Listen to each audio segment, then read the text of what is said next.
Hello everyone, welcome to golden GK 21। Friends, finally अगला set practice लेके आ चुका हूँ और ये जो है 14th नंबर का 14वां जो है मॉक टेस्ट नंबर 14वां है। अगर आप इससे पहले वाला मॉक टेस्ट नहीं दिए हैं तो जाके ज़रूर दीजिए। कंप्लीट प्लेलिस्ट मैं यूट्यूब पे बना दिया हूँ 71st बीपीएससी के नाम से मॉक टेस्ट के लिए। और मैं आपको बता दूँ, आपको क्वेश्चन यहीं से दिखेगा, सेम टॉपिक से आपके एग्ज़ाम में, है ना। क्योंकि बीपीएससी में जिस टॉपिक से क्वेश्चन पूछे जाते हैं, बीपीएससी के द्वारा क्वेश्चन सेट किए जाते हैं, सेम टॉपिक से क्वेश्चन डिज़ाइन किया गया है ना। इसमें सारे सेक्शन है, चाहे करंट अफेयर्स की बात कर लो, बिहार स्पेशल की बात कर लो, साइंस की बात कर लो, हिस्ट्री, पॉलिटी, ज्योग्राफी, इकोनॉमिक्स, सारे सेक्शन जो है इसमें इंक्लूड है। और सारे क्वेश्चन नई पैटर्न पे आधारित जो है ना, सारे क्वेश्चन है, तो बहुत ही महत्वपूर्ण हो जाता है। ठीक है, तो आप शुरू से लेके, और ध्यान दें, कमेंट सेक्शन में आप लोग जरूर बताइएगा कि 150 क्वेश्चन में आपने कितने क्वेश्चन सही किया, कितने क्वेश्चन गलत किया, है ना, आपके कितने मार्क्स आ रहा है। अच्छा, पीडीएफ के लेके कुछ लोग पूछते रहते हैं, आप लोग आगे पीछे देखते नहीं है ना। तो आप लोग क्या करिए, सबसे पहले टेलीग्राम जाके ज्वाइन कर लीजिए। मैं टेलीग्राम पे कंप्लीट पीडीएफ पहले शेयर कर देता हूँ मॉक टेस्ट का, ठीक है। उसका एनालिसिस, डिटेल एनालिसिस वाला नहीं देता हूँ, लेकिन क्वेश्चन का पीडीएफ 150 क्वेश्चन को मैं दे देता हूँ। और साथ में ओएमआर सीट भी शेयर कर देता हूँ। तो भाई, ऑनलाइन टेस्ट कभी मत दीजिएगा किसी एप्लीकेशन पे, क्योंकि आपको ऑफलाइन एग्जाम देना है तो उसे प्रिंट आउट करवा के सेट दीजिएगा। उसके बाद मैं तो वीडियो में एनालिसिस तो करवाता ही हूँ, है ना। और जो लोग मॉक टेस्ट वाले बैच में आना चाहते हैं तो आ सकते हो, उसका फी मात्र 599 है। इसमें जो है 20 मॉक टेस्ट है, ठीक है। जो लोग ज्वाइन करना चाहते हो कर सकते हो, या फिर आप, मैं यूट्यूब पर भी करवा रहा हूँ, कर सकते हो। अच्छा, यहाँ पर मैं थोड़ा सा आपको बता दूँ फ्रेंड्स, और बहुत सारे फ्रेंड्स का मैं देख रहा था, एक क्वेरीज था कि सर मेरा जो है कहीं ना कहीं मॉक टेस्ट में नंबर कम आ रहा है। तो भाई देखो, अब टाइम अभी भी 60 दिन है, नंबर कम आ रहा है तो या तो आप जिस भी सोर्स को फॉलो किया है उसको कर सकते हो, या फिर आपको लगता है कि मेरे जो है सारे सेक्शन कंप्लीट नहीं हो रहा है तो आप मेरे साथ आके गोल्डन जीके 21 के साथ जुड़ के पढ़ सकते हो। और ये 60 डेज़ का मास्टर प्लान लेके आया हूँ, जितना दूंगा कर लेना, 115 प्लस नंबर यहीं से आएगा, है ना। और ये चीज़ें जो मैं आपको दे रहा हूँ ये सर्वोत्तम है, आपको मात्र 60 दिन में मिल रहा है, लेकिन इसमें सालों का मेहनत है, ठीक है। अब मार्केट में करंट अफेयर्स भी खरीदने जाइएगा ना, 12 महीने का तो लगभग 1700-1800 रुपया लगता है, लेकिन मैं आपको जो है मात्र 1599 में आप देख सकते हैं ये कंप्लीट कोर्स दे रहा हूँ ना, सारे सब्जेक्ट का टोटल। आप देख सकते हैं 9 सेक्शन पढ़ने होते हैं, ये सब आपको पढ़ाया जा रहा है, ठीक है। और सबसे बड़ी बात है कि रिकॉर्डेड फॉर्म में सारे क्लासेस मिल रहा है। तो मान लो कि आपका मॉडर्न हिस्ट्री वीक है, या फिर साइंस वीक है, या करंट अफेयर्स वीक है, तो जल्दी जल्दी जाकर वीडियो देख सकते हैं और इसका कंप्लीट जो पीडीएफ आपको मिलता है वहाँ से रिवीजन कर सकते हो, हैंडरिटन नोट्स रहता है। तो ये है, तो जो लोग ज्वाइन करना चाहते हो तो ज्वाइन कर सकते हैं। इसके लिए जो भी इन्फॉर्मेशन चाहिए यहाँ पे नंबर दे देता हूँ, ये नंबर है 9341766130। इस नंबर पे आप कॉल करके इन्फॉर्मेशन ले सकते हो। पेमेंट का नंबर ये है 7319924130। नीचे वाला नंबर पे आपको पेमेंट करना रहता है। पेमेंट जो आप गूगल पे, फ़ोनपे, पेटीएम किसी भी माध्यम से पेमेंट कर सकते हैं। उसका स्क्रीनशॉट करके 9th वाला नंबर पर भेजिएगा, उसके बाद आपको बैच में जोड़ दिया जाएगा ना। ये पेमेंट का नंबर है, यहाँ पे भी आपको दिख रहा होगा।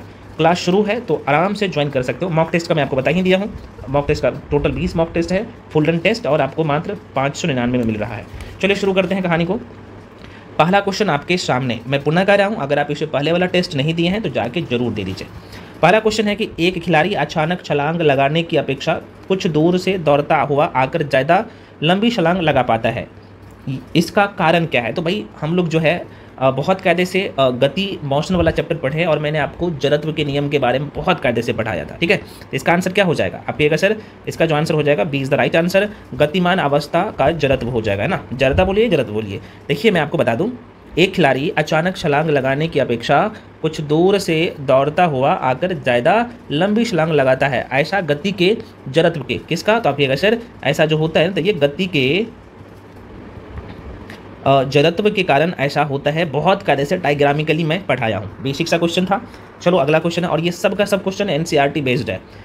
क्वेश्चन है कि एक शिकारी दूर से वृक्ष पर बैठे एक बंदर पर जो है निशाना साधता है। जैसे ही गोली बंदूक से छूटती है वैसे ही बंदर डाल से जो है सीधे, कैसे, तो ये उधर में जो है नीचे की ओर गिर जाता है। तो बंदूक की गोली कहाँ क्या होगा ये पूछ रहा है, ठीक है। तो इसका जो आंसर हो जाएगा, ये बंदूक की गोली बंदर को लग जाता है। देखिए, मैं आपको बता दूं, एक शिकारी के गोली चलाने के बाद बंदर के डाल से सीधे जो है उधर दिशा में जो है नीचे की ओर गिरने पर बंदूक की गोली बंदर को लगेगी, क्योंकि गुरुत्वाकर्षण बल के कारण। कि कौन से बल के कारण, बहुत कायदे से मैं आपको पढ़ाया हूँ, गुरुत्वाकर्षण बल के कारण वह दोनों नीचे की ओर जाएगी और गोली बंदर को लग जाएगी। तो ये किसके कारण होगा, तो गुरुत्वाकर्षण बल के कारण ऐसा होता है। तो बहुत कायदे से हम लोग पढ़ चुके हैं फिजिक्स वाले सेक्शन में, फिजिक्स वाली क्लास में। ध्यान रखिएगा। चलो भाई अगला क्वेश्चन है। देखिए वीडियो आपको फ्रेंड्स स्लो लग रहा है तो आप फास्ट करके देख सकते हैं, और मैं थोड़ा सा यहाँ पे फास्ट में करवाऊंगा, और मैं आपको स्टार्टिंग में ही बोल दिया हूँ कि टोटल 150 क्वेश्चन में करवाऊंगा। और ध्यान रहे आप कमेंट सेक्शन में कमेंट करके बताइएगा कि 150 में आपने कितने क्वेश्चन बनाए, कितने क्वेश्चन आपने सही किए, कितने क्वेश्चन आपने गलत किए, जरूर टाइप करिएगा।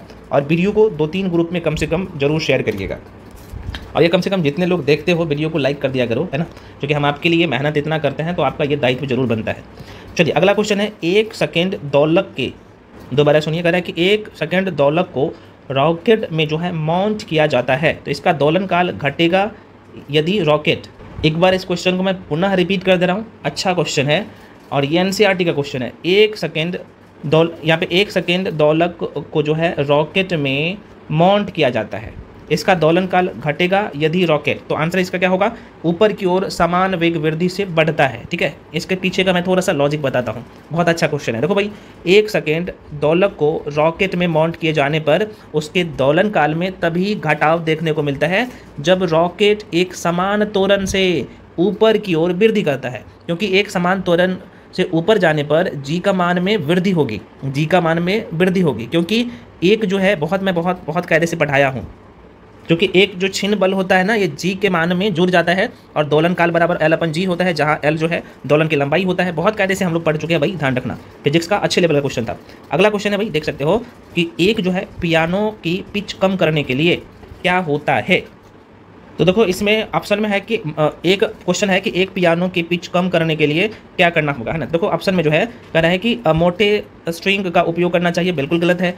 स्ट्रिंग में तनाव बढ़ना चाहिए, नहीं, बिल्कुल गलत है। देखो इसके पीछे का मैं कहानी थोड़ा सा बता देता हूँ। होता यह है कि पियानो का पिच तार की मोटाई तथा तार के तनाव पर निर्भर करता है, तो पिच को कम करने के लिए क्या होगा, मोटे तार का प्रयोग या तो तार के तनाव को कम किया जा सकता है या फिर कम किया जाता है, तो ऐसा अच्छा स्ट्रिंग में तनाव को कम किया जाना चाहिए। तो उस पर हम लोग क्या कर सकते हैं भाई, यहाँ पे आंसर डी हो जाएगा इसका, स्ट्रिंग में।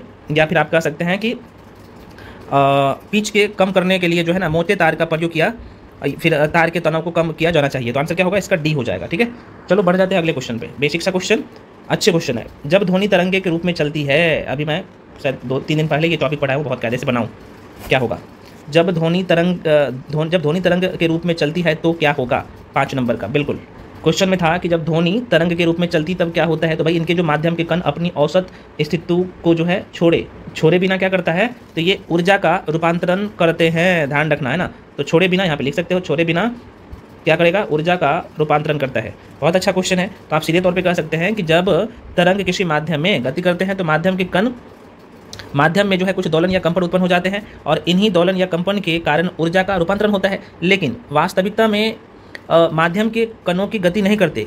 तो इसी तरह जब ध्वनि तरंगे के रूप में चलती है, मैं क्या बोला, ध्वनि तरंग के रूप में चलती है, तो माध्यम के कण में अपनी स्थिति को छोड़े बिना ऊर्जा का क्या कर लेता है, रूपांतरण करता है। तो बहुत अच्छा क्वेश्चन है भाई, ध्यान रखना।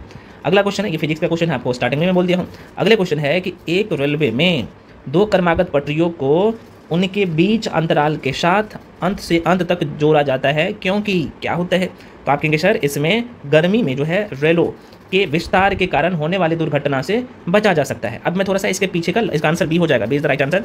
अब इसके पीछे का लॉजिक देखिएगा।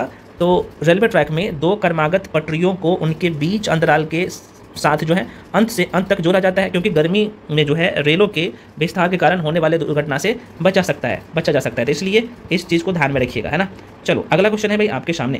क्वेश्चन है कि प्रिज्म से गुजरने पर प्रकाश का कौन सा, बहुत अच्छा क्वेश्चन है, लाइट वाला चैप्टर आप लोग पढ़ चुके हैं फिजिक्स में बहुत कायदे से। तो कह रहा है कि प्रिज्म से गुजरने पर प्रकाश का कौन सा वर्ण सबसे ज़्यादा झुकता है। तो मैंने आपको एक ट्रिक बताया था और डिटेल में चीज़ों को समझाया था। ये प्रिज्म है, मान लो ये प्रकाश है, यहाँ पे कलर है, यहाँ पे बहुत कायदे से मैं पढ़ाया हूँ, तो गलती मत करिएगा और इस क्वेश्चन का जो है जवाब जरूर दीजिएगा। तो कितने लोग जवाब देते हैं, तो सबसे कम कौन झुकेगा, रेड, सबसे ज़्यादा कौन झुकता है ना। यहाँ पे हिंदी में लिख देता हूँ, सबसे कम झुकता है यहाँ पे लाल, और सबसे ज़्यादा यहाँ पे सबसे नीचे में कौन रहता है, तरंगदैर्घ्य सबसे ज़्यादा किसका रहता है, और सबसे कम किसका रहता है, बैगनी का। तो यहाँ पे आप क्या कहेंगे सर, बैगनी रंग का तरंगदैर्घ्य क्या होता है, तरंगदैर्घ्य जो है वेवलेंथ। तो बैगनी रंग का जो है वेवलेंथ क्या होता है, तरंगदैर्घ्य क्या होता है, वेवलेंथ क्या होता है, सबसे कम होता है, ये सबसे कम होता है, और सबसे ज़्यादा वेवलेंथ किसका होता है, लाल रंग का होता है। तो जाहिर सी बात है जिसका वेवलेंथ कम होगा तो वो जाहिर सी बात है जो ज़्यादा झुकेगा उसका वेवलेंथ कम होगा। बहुत कायदे से पढ़ाया हूँ, तो ये सब आपको पता होना चाहिए। तो आंसर क्या होगा, आप कहेंगे सर इसका जो आंसर हो जाएगा D is the right answer. ठीक है, अच्छा थोड़ा सा इसका क्रम भी याद रख सकते हैं। तो सबसे ज़्यादा जो वेवलेंथ होता है ना, तो यहाँ पे क्रम लिख दूँ क्या, लिखूंगा तो टाइम लग जाएगा ना, मैं डिटेल में मैं दे दिया हूँ, हालांकि लिख देता हूँ। इसका क्रम ध्यान रखना। तो यहाँ पे लाल का सबसे ज़्यादा होता है, उसके बाद नारंगी का होता है ना। नारंगी के बाद किसका हो जाएगा भाई? पीला का हो जाएगा, पीला का हो जाएगा, 3 हो गया। चौथा नंबर पे आप हरा रख सकते हो, हरा का हो जाएगा। 5वां नंबर पे नीला का हो जाएगा। 6ठा नंबर पे जामुनी हो जाएगा, जामुनी, है ना। और जामुनी के बाद बैगनी हो जाएगा सबसे लास्ट में, बैगनी। इसका तो सबसे ज़्यादा वेवलेंथ किसका होगा? लाल का होगा, सबसे ज़्यादा होता है ये, सबसे ज़्यादा। और सबसे कम जो है बैगनी का होगा, है ना। इसलिए बैगनी कलर देखेंगे जैसे ज़्यादा झुकता है किसमें? प्रिज्म में, ठीक है ना। बहुत कायदे से मैं बता चुका हूँ ये, तो ये ध्यान रखना। चलो भाई अगले क्वेश्चन पे बढ़ते हैं। नेक्स्ट क्वेश्चन आपके सामने PDF दूंगा, वहाँ से रिवीजन जरूर कर लेना। अगला क्वेश्चन है, दृष्टि की खराबी, निकट दृष्टि को डायस के नाम से जाना जाता है। तो निकट दृष्टि दोष और दूर दृष्टि दोष मैंने बहुत कायदे से पढ़ाया हूँ, तो ये तो पूछा है। अब निकट दृष्टि दोष को इंग्लिश में हम लोग क्या कहते हैं? मायोपिया, है ना। चलो हिंदी में लिख देता हूँ, मायोपिया, है ना। आप सबको पता है निकट दृष्टि दोष को इंग्लिश में हम लोग मायोपिया के नाम से जानते हैं, मायोपिया कहते हैं। तो क्वेश्चन था कि दृष्टि की खराबी निकट को क्या कहा जाता है? तो मायोपिया कहा जाता है ना। किस नाम से जाना जाता है? तो मायोपिया हम लोग कहते हैं। तो मायोपिया तो ऑप्शन में है ही नहीं, तो इनमें से कोई नहीं हो जाएगा ऑप्शन, ठीक है। तो अब इसका हालांकि मायोपिया हो जाएगा आंसर। तो जिससे निकट दृष्टि दोष होता है, मैंने बहुत कायदे से इसके बारे में पढ़ाया भी हूँ, मैं बोल भी देता हूँ, यहाँ पे बता भी देता हूँ। तो यहाँ पे ऐसे देखो, यहाँ पे बोल सकते हैं निकट, और यहाँ पे एक तो निकट दृष्टि दोष होगा, दूर दृष्टि दोष होगा। तो निकट दृष्टि दोष जो होता है, तो हम लोग क्या करते हैं, जिनको होता है तो यह जो है निकट में नज़दीक के वस्तु को देख पाता है, ऐसे ध्यान रख सकते हैं। निकट दृष्टि दोष होगा तो देखो नाम तो है निकट दृष्टि दोष, लेकिन यहाँ पे जस्ट उल्टा हो जाता है। ये नज़दीक का वस्तु को नज़दीक की वस्तु को तो देख पाता है ना, नज़दीक की वस्तु को देख पाता है, लेकिन दूर की वस्तु को नहीं देख पाता है ना। दूर की वस्तु को क्या होगा? नहीं देख पाएगा। जिससे दूर दृष्टि दोष होगा तो ये दूर की वस्तु को देख पाता है और नज़दीक की वस्तु को नहीं देख पाता है, यही सच्चाई है, ठीक है। अब ये तो आपने देख लिया, निकट दृष्टि दोष होगा तो नज़दीक की वस्तु को देख पाता है, दूर की वस्तु को नहीं देख पाता है। जैसे दूर दृष्टि दोष होता है, हाइपर मायोपिया इसे इंग्लिश में कहते हैं। तो जाहिर सी बात है कि दूर की वस्तु को देख पाता है लेकिन नज़दीक की वस्तु को नहीं देख पाता है। अब देखो इसमें कौन सा लेंस लगता है आंखों में? तो निकट में क्या है? देखो अवतल है, अवतल, कितने अक्षर का है? 4 अक्षर का है। उत्तल में कितने अक्षर है? तो आप कहेंगे सर 3 अक्षर है। तो छोटा वाला में छोटा लेंस और बड़ा वाला में बड़ा लेंस। तो निकट दृष्टि दोष होगा तो दूर करने के लिए कौन सा आंख पे जो है लेंस लगाया जाता है? तो अवतल लेंस। और दूर दृष्टि दोषों के लिए उत्तल लेंस। इस तरीके से चीज़ों को ध्यान रखिएगा, लंबे समय तक याद रहेगा और कभी नहीं भूलिएगा, ठीक है ना। ये क्वेश्चन आपसे पूछा जाता है। तो क्योंकि ये जो आपके एग्जाम में अभी जो ये इसमें जो क्वेश्चन था, दूर दृष्टि खराबी, निकट दृष्टि को भाई किस नाम से जाना जाता है? जिसे हम लोग इंग्लिश में मायोपिया कहते हैं ना, मायोपिया कहते हैं, ठीक है। तो मायोपिया ऑप्शन में है ही नहीं, कोई बात नहीं, एक ई भी ऑप्शन होना चाहिए, तो इसका मायोपिया हो जाए। और यहीं पे अगर मैं बात कर लूँ दूर दृष्टि दोष को इंग्लिश में क्या कहते हैं? तो इसे हम लोग कहते हैं हाइपर मायोपिया। जब हाइपर मेट्रोपिया भी लिखा रहता है तो आप कह सकते हैं मेट्रोपिया, ठीक है। तो ये थोड़ा सा ध्यान रखिएगा। प्लस देखो आसान सा क्वेश्चन था ना, जब समझ रहेगा तभी क्वेश्चन को बना पाइएगा। अगला क्वेश्चन है भाई, एक कंडक्टर का जो है प्रतिरोध सीधे आनुपातिक होता है। बहुत अच्छा क्वेश्चन है, बताइएगा क्या आंसर होगा। तो बिल्कुल 9 नंबर का जो आंसर आप लोग टिक कर रहे हो, ए, जो लोग ए टिक कर रहे हो बिल्कुल सही है। उसकी लंबाई के देखिए, एक कंडक्टर मतलब कि चालक का प्रतिरोध उसके लंबाई से सीधा क्या होता है? आनुपातिक होता है। जबकि एक चालक का प्रतिरोध अनुप्रस्थ काट के क्षेत्रफल में क्या होता है? उसके व्युत्क्रमानुपाती होता है। तो इसका आंसर क्या होगा? उसकी लंबाई के क्या होगा? तो आप कहेंगे सर एक कंडक्टर का प्रतिरोध सीधे आनुपातिक होता है उसकी लंबाई के, ठीक है ना। चलो अगला प्रश्न है भाई, आमतौर पर सुरक्षा फ्यूज लगाने के लिए प्रयोग होने वाला तार किस पदार्थ का बना होता है? देखो अच्छा क्वेश्चन है। तो आप कहेंगे सर ये जो तार बना होता है ये किसका बना होगा? ऑप्शन आपके सामने है। तो आप कहेंगे टीन और शीशे की एक जो है मिश्र धातु से, ठीक है ना। अब यहाँ पे देखिएगा, ये भी बहुत अच्छा क्वेश्चन है और बार बार पूछे जाना वाला क्वेश्चन है। तो सुरक्षा फ्यूज जो कि हम लोग विद्युत फ्यूज कहते हैं ना, लगाने के लिए टीन और शीशा का मिश्र धातु से बना तार का प्रयोग किया जाता है। तो यहाँ से प्रश्न पूछे जाते हैं क्योंकि इसका जो है गलनांक कम होता है, ये इसका गलनांक दोनों मिक्स हो जाता है तो गलनांक कम होता है, इसलिए यहाँ पे इसे दिया जाता है। अगला क्वेश्चन है भाई कि फलियाँ अत्यधिक पौष्टिक होती है क्योंकि उनमें प्रचुर मात्रा में क्या होगा? अच्छा क्वेश्चन, बेसिक सा क्वेश्चन। जो लोग बी टिक कर रहे हो, फलिया में क्या होगा? प्रोटीन होगा। देखिए फलिया जो दाल के तौर पर भी जानी जाती है, तो दालें जो हरी होती है तब उनका उपयोग किया जाता है, तब उन्हें हम लोग फलिया कहते हैं ना। फलिया मतलब दाल के फल, जिसे फर भी हम लोग आमतौर के आम जो है बोलचाल की भाषा में बोलते हैं, तो फलिया कहते हैं। तो क्योंकि ये दाल ही होता है और वो जो हाड़ा होता है तो उसे हम लोग फलिया बोलते हैं। तो उसमें प्रोटीन प्रचुर मात्रा में पाया जाता है, ध्यान रखना। तो फलियों में प्रोटीन भी पाया जाता है, यहाँ पे देखिएगा सबसे ज़्यादा प्रोटीन रहता है ना। तो सबसे ज़्यादा प्रोटीन होगा, प्रोटीन के बाद यहाँ पे आयरन भी रहता है, आयरन भी रहता है, आपके कैसे विटामिन भी रहता है, हाँ विटामिन भी रहता है, विटामिन भी रहता है, और जो है घुलनशील फाइबर भी इसमें पाया जाता है। तो ध्यान रखिएगा, ये बहुत ही इंपॉर्टेंट हो जाता है। तो आंसर क्या होगा? B is the right answer. ये सब एनसीईआरटी का क्वेश्चन है, इधर उधर नहीं मिलेगा। अगला क्वेश्चन है, शाकाहारी भोजन में निम्न में से कौन सी शर्करा क्या है, ये विपुल मात्रा में पाई जाती है। विपुल का मतलब बहुत मात्रा में होगा क्या? अब देखो यहाँ पे कुछ लोग ना शब्द को देख के एकदम घबरा जाएगा। देखो भाई मैं आपको बता देता हूँ, विपुल का मतलब होता है बड़ी मात्रा में क्या होगा, सेलुलोज पाया जाएगा। अब यहाँ पे थोड़ा सा देखना, जाहिर सी बात है जो भी शाकाहारी जीव है जो घास खाते हैं, तो जाहिर सी बात है सेलुलोज सबसे जाहिर सी बात है घास पतवार में होता है। तो आप आराम से क्वेश्चन को टिक कर सकते हो, ठीक है। तो शाकाहारी भोजन निम्न में से कौन सी शर्करा विपुल मात्रा में जो है पाई जाती है?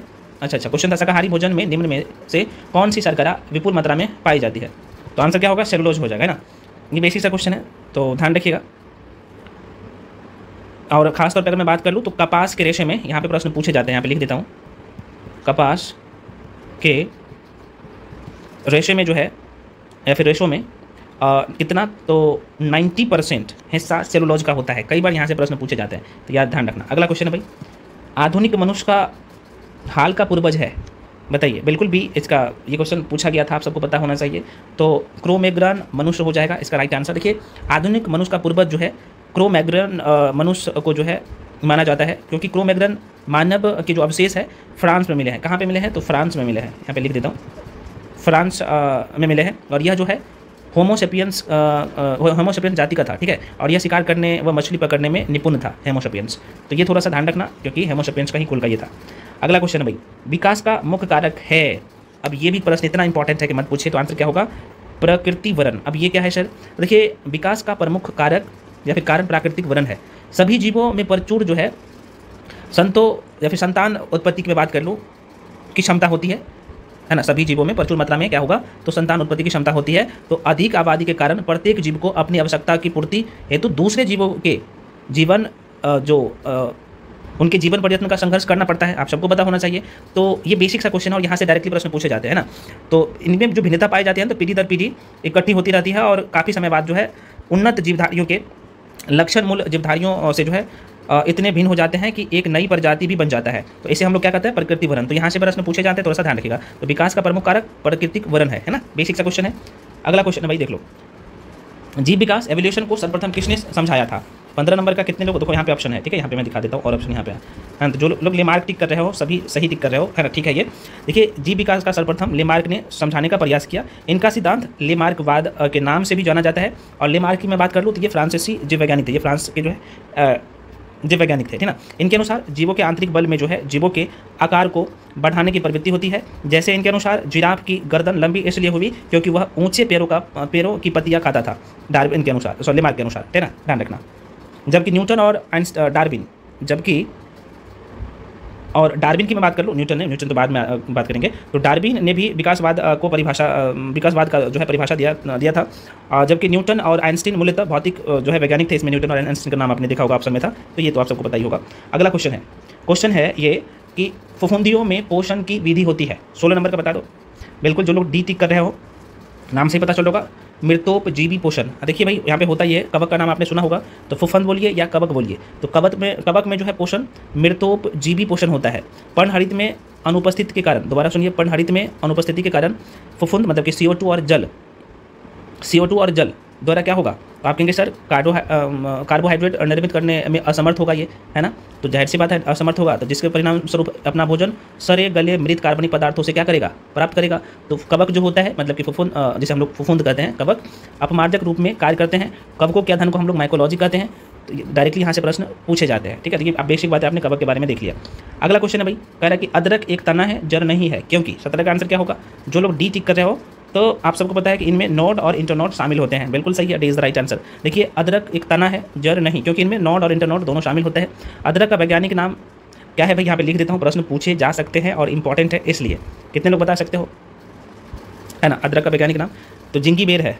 जिंगीबेर ऑफिसिनले इसका नाम है, यहाँ पे लिख देता हूँ, जिंगीबेर ऑफिसिनले होता है ना, सिनले इसका वैज्ञानिक नाम है। बेसिक सा क्वेश्चन है लेकिन अच्छा क्वेश्चन है, पूछे जा सकते हैं। अगला क्वेश्चन है भाई, क्वेश्चन है कि यहाँ पे पाइन, फर, स्प्रूस, सेडार, ये लार्च और साइप्रस आदि जो है मशहूर लकड़ी उत्पादक पौधे में से बहुत से भारत के पहाड़ी क्षेत्रों में भी पाए जाते हैं। ये सभी क्या कहलाते हैं? आवृत बीजी है, अनावृत बीजी है, एक बीज पत्री है, द्विबीजपत्री है। बहुत अच्छा क्वेश्चन है, जवाब सभी लोग दीजिएगा। मैं देखता हूँ कितने लोग इसका जवाब दे पाते हैं। ये जिम्नोस्पर्म है, जिम्नोस्पर्म बहुत कायदे से बायोलॉजी में पढ़ाया हूँ। तो ये सब का सब ये जो पौधा का मैं नया नाम आपको जो बताया हूँ है ना, पाइनस हो गया, फर हो गया, स्रूस हो गया, सेडार हो गया, लर्च हो गया, है ना, साइप्रस हो गया, ये सब का सब क्या है? बी आंसर हो जाएगा, अनावृत बीजी पौधा है। देखिए भाई, अनावृत बीज पौधे के अंतर्गत जो है वे पौधे आते हैं जिनमें नग्न बीज होते हैं। अब ये मत सोच लीजिएगा कि अनावृत है मतलब कि इसमें बीज नहीं होगा, बीज होता है ना, बीज होता है। मैं थोड़ा सा आपको दिखाता हूँ। ये मान लो कि ये फल है, तो ये ऊपर में बीज ऊपर से ही दिखेगा, नग्न बीज फल के अंदर नहीं रहता, बीज फल के बाहर रहता है, ठीक है ना। ध्यान रखिएगा, प्रश्न पूछे जाते हैं यहाँ पे। तो नग्न बीज होते हैं, अर्थात बीजांड तथा उनसे विकसित बीज किसी खोल या फल में बंद नहीं होते हैं, बाहर में ही आपको दिखते हैं। तो इसका एग्जाम्पल आपने देख ही लिया, साइकस हो गया, पाइनस हो गया, सियूस हो गया, सीडस हो गया, लार्च, ये सब इसका उदाहरण है, ठीक है। चलो भाई अगले क्वेश्चन पे बढ़ते हैं। निम्न में से किस वर्ग के जंतुओं का, यहाँ पे आप देख सकते हैं परगुहा बोल सकते हैं, इंग्लिश में हम लोग सिलोम बोलते हैं। तो एक बार दोबारा सुन लीजिए, क्वेश्चन था कि निम्न में से किस वर्ग के जंतुओं के सिलोम या परगुहा रक्त से भरा हुआ होता है? 19 का बिल्कुल ये हो जाएगा, आर्थ्रोपोडा संघ का। देखो आर्थ्रोपोडा वर्ग के जंतु का जो है सिलोम रक्त से भरा हुआ होता है। आर्थ्रोपोडा के जंतुओं का शरीर 3 भागों, कौन कौन सा होगा सर? आप कहिएगा, प्रश्न पूछ लिए जाते हैं ना। तो सिर, धड़ और उदर में विभक्त होता है। इसका शरीर काइटिन नामक बाह्य कंकाल, मतलब कि काइटिन नामक जो बाह्य कंकाल है उसका आवरण से ढका हुआ रहता है। खासतौर पे मछली का आपने देखा होगा, केकड़ा सभी लोग सुनते हैं, तो आर्थ्रोपोडा संघ में आता है। तो केकड़ा हो गया। मछली की मैं बात कर लूँ तो झींगा मछली का नाम आपने सुना होगा, है ना, झींगा मछली। तो केकड़ा में खासतौर पर जो ऊपर से जो परत चढ़ा हुआ रहता है ना, ये बहुत इंपॉर्टेंट है, प्रश्न पूछे जाते हैं, माइंड में रखिएगा भाई साहब, मैं बार बार कह रहा हूँ, है ना। तो काइटिन नामक जो है बाह्य कंकाल से ढका हुआ रहता है। तो इसका जो है उदाहरण है आर्थ्रोपोडा संघ के जो जीव है, कौन सा है? तो केकड़ा हो गया, झींगा हो गया, मछली हो गया। झींगा मछली नहीं, झींगा मछली अलग होता है। झींगा मछली जैसे हम लोग इचना मछली कहते हैं, तो झींगा मछली आता है इसमें, ठीक है, झींगा मछली हो गया। और खटमल आपने देखा होगा, वो भी इसी में आता है, आर्थ्रोपोडा संघ में। तो ये प्रश्न पूछे जाते हैं, माइंड में रखिएगा। अगला क्वेश्चन है, कीट जल सतह पर दौड़ने में सक्षम होते हैं। कीट जल सतह में पर जो है दौड़ने में सक्षम होता है। बेसिक सा क्वेश्चन है, सभी लोग आप यहाँ पे जवाब दे पाओगे, मुझे पता है, क्योंकि इसका जो है पृष्ठ तनाव जल सतह से एक लचीली झिल्ली के समान बना देता है ना इसका पृष्ठ तनाव। तो इसलिए आंसर क्या हो जाएगा? सी इज राइट आंसर। अगला क्वेश्चन है भाई, नेक्स्ट क्वेश्चन आपके सामने, शोषण जड़ों वाले पौधे को कहते हैं। शोषण जड़ों वाले पौधे को क्या कहते हैं? बिल्कुल जो लोग सी टिक किए हो, मैंग्रोव। देखो मैंग्रोव वन के बारे में हम लोग ज्योग्राफी में भी पढ़े हैं, बहुत अच्छा क्वेश्चन है ये। तो होता ये है कि शोषण जड़ों वाले पौधे को मैंग्रोव पौधे, या इसे हम लोग इस एक नाम से और जानते हैं, क्वेश्चन एग्जाम में आता है, क्या नाम है? तो इसे हम लोग एविसेनिया कहते हैं ना, एविसेनिया कहते हैं, एविसेनिया के नाम से भी हम लोग जानते हैं, ध्यान रखना। मैंग्रोव पौधा या एविसेनिया प्रजाति के पौधे कहते हैं इसे। इन पौधों में पाए जाने वाली वायवीय जड़ें कई रूपों में होती है। इन पौधे में जो है छोटी मतलब कि जड़ें इनका जो है ना बहुत छोटा होता है, और तने जो है निकलकर चारों तरफ फैल जाता है। तो इन्हीं जड़ों पर जो है छोटी छोटी पेंसिल जैसी संरचनाएं होती है, जिन्हें शोषण जड़ या अभी आपने देखा न्यूमेटोफोर्स कहते हैं। तो कई बार यहाँ से क्वेश्चन आता है, ध्यान रखना। अगला क्वेश्चन है भाई, कंकाल के वे हिस्से जो हड्डी की या फिर हड्डियों की तरह सख्त नहीं होते और जो मोड़े जा सकते हैं, क्या कहते हैं हम लोग? कंकाल के वे हिस्से, है ना, हड्डी की तरह वो सख्त नहीं होता है बल्कि उसे मोड़े भी जा सकते हैं, जो कि जैसे बात लचीला होगा तभी मोड़े जा सकते हैं ना। तो आप कहेंगे सर ये जो ना हम लोग कार्टिलेज कहते हैं, कार्टिलेज। मैं आपको कंकाल तंत्र पढ़ाया हूँ बायोलॉजी में, बार बार कह रहा हूँ, अगर ये क्वेश्चन आपसे नहीं बना तो बायोलॉजी में जाके एकदम वीडियो देखना। मैं तो बार बार बोल दे रहा हूँ कि बायोलॉजी का जो पढ़ाया हूँ चैप्टर कंकाल तंत्र 30 मिनट का वीडियो है, देख लेना जाके। बहुत कायदे से डायग्रामिकली पढ़ाया हूँ, कार्टिलेज के बारे में, कार्पल्स के बारे में, मेटाकार्पल्स के बारे में, सब के बारे में पढ़ाया हूँ, ठीक है। तो आंसर कार्टिलेज हो जाएगा, ठीक है। तो कंकाल के वे हिस्से जो हड्डियों की तरह सख्त नहीं होते हैं और मोड़े जा सकते हैं, तो हम उसे कार्टिलेज हम लोग कहते हैं, है ना। तो कार्टिलेज को इंग्लिश में उपास्थि कहते हैं। यहाँ पे बहुत सारे लोग कन्फ्यूजन में होंगे। तो कार्टिलेज को हिंदी में ना, कार्टिलेज को हिंदी में उपास्थि कहते हैं और इंग्लिश में कार्टिलेज कहते हैं, ठीक है। तो उपास्थि का निर्माण जो है कंकाली संयोजी कनेक्टिव टिश्यू का नाम आपने जरूर सुना होगा, संयोजी ऊतक से होता है। ये भी जो है एक प्रकार का संयोजी ऊतक होता है, और यह जो है अर्धठोस, पारदर्शक व लचीले ग्लाइकोप्रोटीन से बने मैट्रिक्स से निर्मित होता है। बहुत कायदे से पढ़ाया हूँ कार्टिलेज के बारे में, ठीक है, जाके पढ़ लेना, प्रश्न आता है यहाँ से। अगला क्वेश्चन है, प्रतिवर्ती क्रियाएं, रिफ्लेक्स एक्शन का नियंत्रण केंद्र कहाँ पर है? बता सकते हो। बिल्कुल जो लोग सी आंसर टिक कर रहे हो यहाँ पे, कशेरुक रज्जु में, बिल्कुल सही है। इसे हम लोग इंग्लिश में स्पाइनल कोड कहते हैं ना, स्पाइनल। आपको एक ऐसा डायग्राम बना के समझाइए तो बड़ी लंबा वीडियो हो जाएगा। बायोलॉजी में बहुत कायदे से पढ़ाया हुआ है ना, जाके जरूर वीडियो देख लेना, आपको सब कुछ नर्वस सिस्टम में बहुत कायदे से मैं पढ़ाया हूँ स्पाइनल कोड के बारे में। तो देखिए प्रतिवर्ती क्रियाओं का नियंत्रण केंद्र कशेरुकी रज्जु, जिसे हम लोग इसमें स्पाइनल कोड कहते हैं, उसमें होता है। तंत्रिका तंत्र एक जटिल प्रणाली है जिसके अंतर्गत तंत्रिका कोशिकाएं, मस्तिष्क, मेरुरज्जु, स्पाइनल कोड होता है। तो मस्तिष्क के अगले भाग को हम लोग क्या कहते हैं, तो परम मस्तिष्क कहते हैं। कई बार यहाँ से प्रश्न पूछे जाते हैं। और परम मस्तिष्क सभी संवेदनाओं, ऐच्छिक क्रियाओं और बुद्धि विवेक आदि का पर नियंत्रण रखता है। बहुत इंपॉर्टेंट क्वेश्चन है, यहाँ से क्वेश्चन पूछे जाते हैं, तो इन सबको ध्यान में जरूर रखिएगा। चलो भाई, अगला क्वेश्चन है, जो कि मैं डिटेल में और चर्चा करूँगा तो बड़ी लंबा वीडियो हो जाएगा, इसलिए कह रहा हूँ जब मैं पीडीएफ दूंगा डिटेल एनालिसिस वाला, तो वहाँ पे सब कुछ मेंशन करता हूँ। अगला क्वेश्चन है कि थायराइड ग्रंथि से थायरॉक्सिन स्रावित करने के लिए उत्तेजित करने वाली अंतःस्रावी हार्मोन कौन सा है, बताओ। बिल्कुल ये TSH को ये शॉर्ट फॉर्म में लिखा है, ठीक है, मैं बता दूँ। तो हम लोग इसे जो है, इसे हम लोग थायराइड स्टिमुलेटिंग हार्मोन कहते हैं। यहाँ पे लिख देता हूँ, थायराइड, गलती लिखता हूँ क्या, इसका होता है थायराइड स्टिमुलेटिंग होता है मोमुलेटिंग हार्मोन। इसका STH का कई बार फुल फॉर्म पूछ देते हैं, तो ये ध्यान रखना है ना, तो गलती नहीं करना है। STH का फुल फॉर्म क्या होता है, तो थायराइड स्टिमुलेटिंग हार्मोन होता है। मैंने क्वेश्चन क्या था, क्वेश्चन आप सर आपने बता ही दिया, तो आप क्या बोले, बिल्कुल ये बता दी है, कोई बात नहीं। तो क्वेश्चन था कि थायराइड ग्रंथि से थायरॉक्सिन स्रावित करने के लिए उत्तेजित करने वाली अंतःस्रावी हार्मोन कौन सा है, तो ये STH है ना, STH होता है। देखिए STH की मैं बात कर लूँ तो ये यहाँ से क्वेश्चन आता है ना, कई बार इसका फुल फॉर्म पूछ लेते हैं। तो चूँकि थायराइड ग्रंथि से थायरॉक्सिन स्रावित करने के लिए, दोबारा सुनिए, थायराइड ग्रंथि से थायरॉक्सिन स्रावित करने के लिए उत्तेजित करने वाला जो अंतःस्रावी हार्मोन है वो TSH है, जिसे हम लोग थायराइड स्टिमुलेटिंग हार्मोन कहते हैं, या इसे ही हम लोग क्या कहते हैं, थायरोट्रिपिन भी कहते हैं। तो ये कई बार प्रश्न पूछे जा सकते हैं, तो माइंड में रखिएगा। अगला क्वेश्चन है भाई, स्याही पानी में डाइस के कारण फैलती है, किस कारण से स्याही पानी में फैलती है, ये क्वेश्चन है। तो बिल्कुल जो आंसर यहाँ पे ऑप्शन है देख लो आप, कहिएगा सर सब ऑप्शन नहीं दिखाते हैं, यहाँ पे मैं दिखा देता हूँ भाई।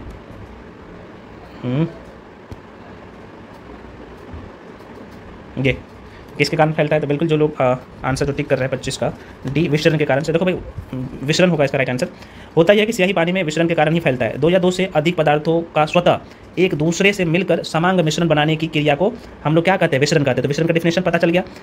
विषरण किसे कहते हैं सर, तो आप 2 या 2 से अधिक पदार्थों का स्वतः एक दूसरे से मिलकर समांग मिश्रण बनाने वाली क्रिया को विषरण कहते हैं।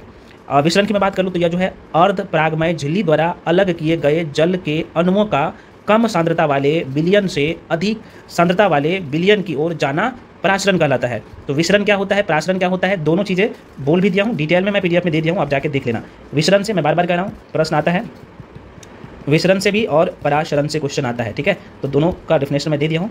परासरण, विसरण क्या होता है तो आप तो देख ही लिया। परासरण क्या होता है सर, तो परासरण के बारे में आप कह सकते हैं सर कि अर्ध परागमय झिल्ली द्वारा अलग किए गए जल के अणुओं का कम सांद्रता वाले विलयन से अधिक सांद्रता वाले विलयन की ओर जाना परासरण कहलाता है।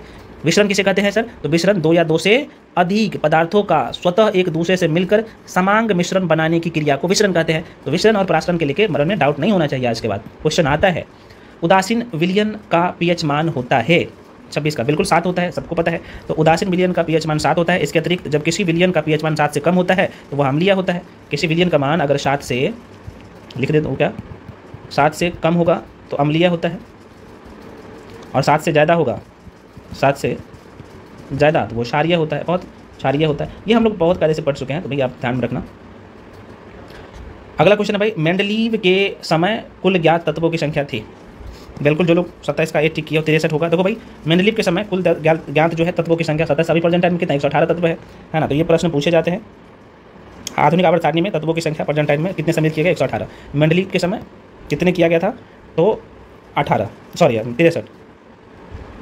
चलिए अगला क्वेश्चन है भाई, क्वेश्चन कर रहा है कि पदार्थों के आयनिक स्टेट के उत्पादन एवं गुणों के अध्ययन की भौतिक विज्ञान की शाखा का नाम है। अच्छा क्वेश्चन है, आसान सा है, तो बी हो जाएगा भाई, ये प्लाज्मा भौतिकी हो जाएगा।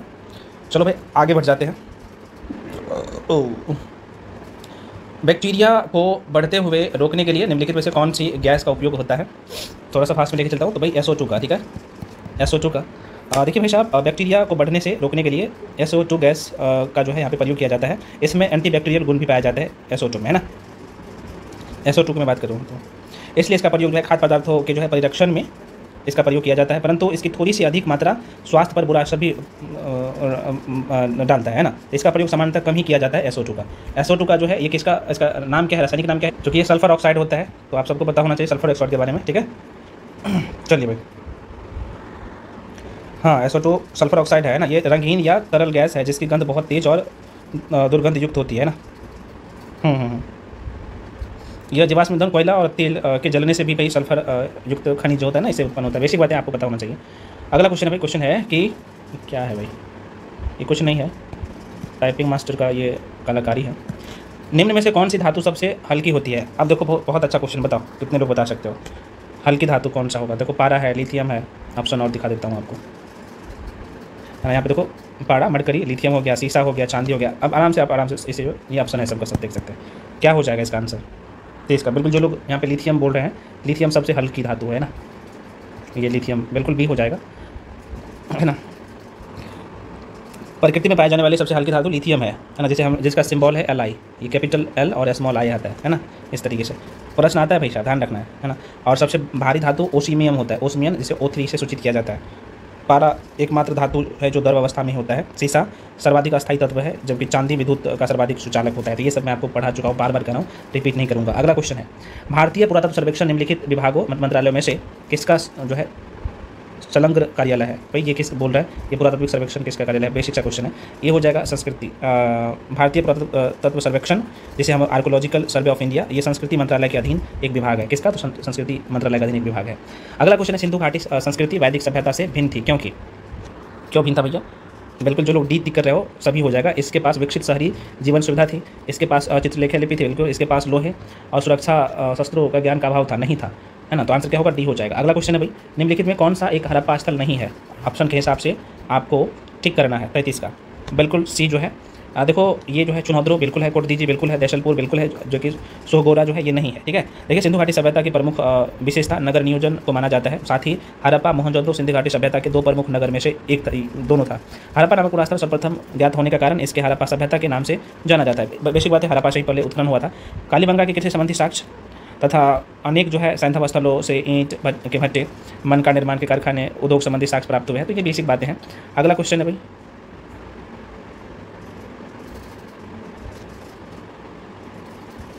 अगला क्वेश्चन है, अच्छा सॉरी, अच्छा सोहगोरा जो है ना, ये यूपी में है, आपसे पूछे जा सकते कहाँ पे है, तो यूपी में है, उत्तर प्रदेश के गोरखपुर में राप्ती नदी है ना, राप्ती नदी के किनारे है ना। तो ये प्रश्न इसलिए थोड़ा सा। देशलपुर के बारे में कितने लोग जानते हैं भाई, बता सकते हो?